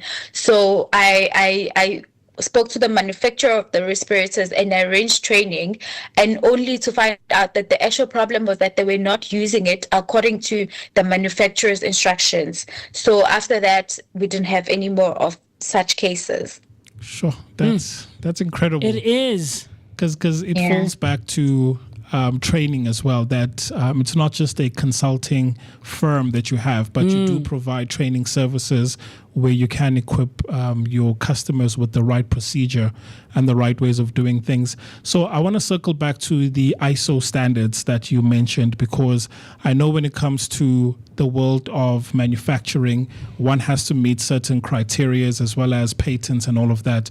So when it comes to your cleaning products, is this something that you have patented to say that this is exclusively yours and no one else can make use of it, or is it something that you're still in the process of getting together?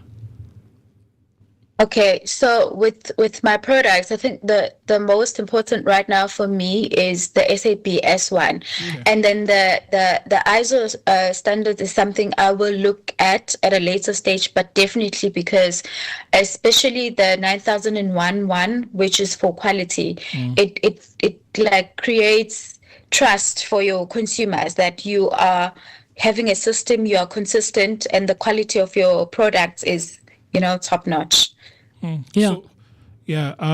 Because you spoke about quality, right? There's a company I used to work for, funny enough, and I remember there was a time when we were being told that we need to have these health and safety charts on the wall of the companies, right? And I've seen the very same charts inside your food stores. So when it comes to cleaning products, obviously they will differ according to the industry, but then does your consulting firm also come with the ability to then say, look, guys, because we are in the food industry or we are using different types of chemicals, whether it could be, say, perhaps an industry that deals with forensics, stuff like that, where your products, is it just a base of cleaning products, or you do tailor them according to the industry? For example, like mentioned, that forensics will have different products, and then your food businesses will have products where it's safe to use around food and stuff like that. Okay, yes, and I think my consulting part plays a huge role in my products as well, because when it comes to manufacturing and everything, there's a different there's different types of chemicals that we use to come up with the final product. So it helps me with compliance and ensuring that we manage the exposure to chemicals when we are making the chemicals, right? So we are currently working as well on systems, on procedures, and ensuring that people are trained to handle the products to make sure that we don't have health issues maybe moving forward, right? Very interesting stuff. Very interesting stuff. But talk to me, man. You are playing in worlds that are quite competitive, and it's an ever evolving, ever changing field that you are in. So how do you then try to stay ahead of the latest trends in both consulting and product development? Is there maybe like a way or a formula that you use? Is there a structure that you follow to make sure that you're always on that level? And with the ever-changing and ever-evolving technological space that we've moved in as well, the time that we're living in, very technologically influenced. So how do you stay ahead or maybe on top of the latest trends that are coming in? Okay. With regards to the consulting part of it, I'm registered with SACP-CMP, which is a body for us. So they help us keep ahead with all the latest legislation, and wherever there's changes with the current legislation that we have, so they will take us for training, they will send us emails. So that's how I make sure that I am up to speed with what's happening regarding with the legislation, because it's like the center of everything, right? Yeah. Because my duty is to assist companies with ensuring that they're complying, right? Yeah. And then with regards to the product, I make sure that I get client feedback all the time, and then I just do research every now and again. I love that. I love it. It does completely make sense. But with all of this research that you put in, why should a MooCee Mist and a Banele feel, I don't want to say entitled, but feel pushed or compelled, maybe is the better word, to make use or consume your products and your services? What really makes all of those stand out in a crowded market? Because there's so much influx of new businesses coming up here and there. Every now and again you're hearing that I sing pine gel, I sing consultant, I there's this, that and the other, right? It's Nonduduzo. So what makes you stand out in both spaces, whether consulting or cleaning services and products in such a crowded market? And perhaps maybe let's stretch it a bit and say, who is your ideal customer that you are looking for? What do they call it? Target market. Okay, so it's the quality of my services. I think the people that I've worked it with would speak for themselves. But yes, it's the quality of my services and the quality of my products as well. I've been getting feedback, pictures from my clients about how happy they are. Nice. And I just make sure that I maintain that. Yeah. Right. Yeah. And then my ideal clients right now, I'm working with individual clients, but I'm also targeting businesses. I'm in talks with businesses to supply them with the products. Yeah. So is there any hope of maybe a reseller program, something similar to, your network marketing, to say, look, I'm a young person right now and I want to earn a living. So is there something that I can sell by maybe buying your products? Perhaps it could be at a much cheaper price and then becoming a reseller. Is there something that you have, or I don't know if this is part of your plans for the upcoming future? Oh, yes, definitely. I have been approached by a few people. One of them is from Free State, and we are in the talks. I don't have a problem. I absolutely support anyone who wants to start their business, and I give them discounts, and then they can sell and earn a living. That's beautiful. Man. It is completely. It's curbing the unemployment rate. Absolutely. Sis Nonduduzo, I love that, man. Let's talk about maybe other plans for the future. Is there something that we as consumers, as customers, can be on the lookout for, either for SANO services or your cleaning products, your cleaning services, all the spaces you're involved in? Is there anything that we can look out for in the near coming future? Yes, we're currently working on expanding our products. I'm not going to say yet what we're doing, but we are introducing new products soon. And then also working on getting our products available in all provinces. Oh, beautiful. I love that. So what kind of products are we talking about here? Is it like your pine gels, your dishwashers? Yes, for now, what we have is the dishwashing liquid, the scouring cream, your thick bleach, and pine gel. But we're looking at adding the car wash and wax soon. Nice. Nice stuff. Sis Nonduduzo, thank you so much. We really appreciate you taking the time. And, God willing, maybe when we make our way to Durban next year and we stream live from the Underground Radio DBN studios, you'll perhaps maybe come through and hang out with us, and we can explore and expand more on all of the spaces that you're involved in, and maybe find out, by then what you would have achieved and all of the new stuff that you want to do. But when someone wants to get a hold of you, they want to make use of your consulting services, want to purchase your cleaning products, where do I find you? Emails, WhatsApp numbers, social media platforms, everything else in between. Please talk to me. Okay, so for calls and WhatsApp, they can use 062-734-0019. One more time, please. 062-734-0019. I love that. And social media, are there pages that we can visit and jump on if maybe we want to see what the products look like? Yes, for now I'm using my personal pages, but I've got someone working on creating pages for the business. I So see. for now it's just my personal profile. And I just Yes. type in Nonduduzo Nkosi.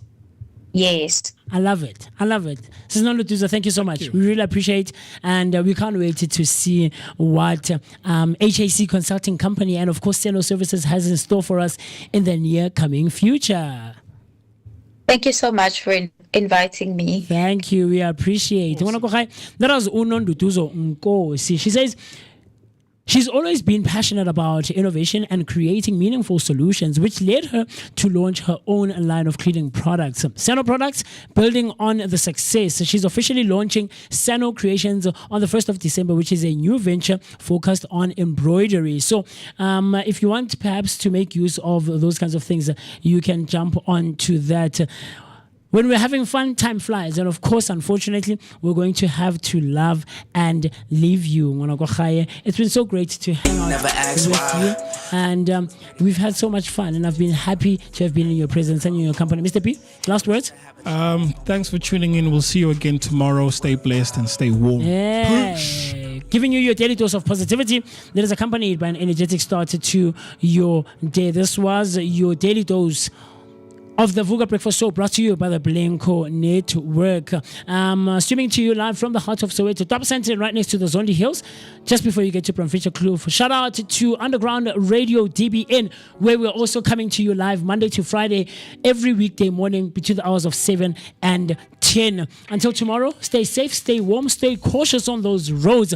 God willing, you and I and the Durbanites, Mr. B, and of course the rest of the Vooka Nation and the Vooka team can see each other. But until then, let's keep on enjoying the great sounds that we're hearing that are offered by All Night Dance. With that being said, I'll see you. Costa.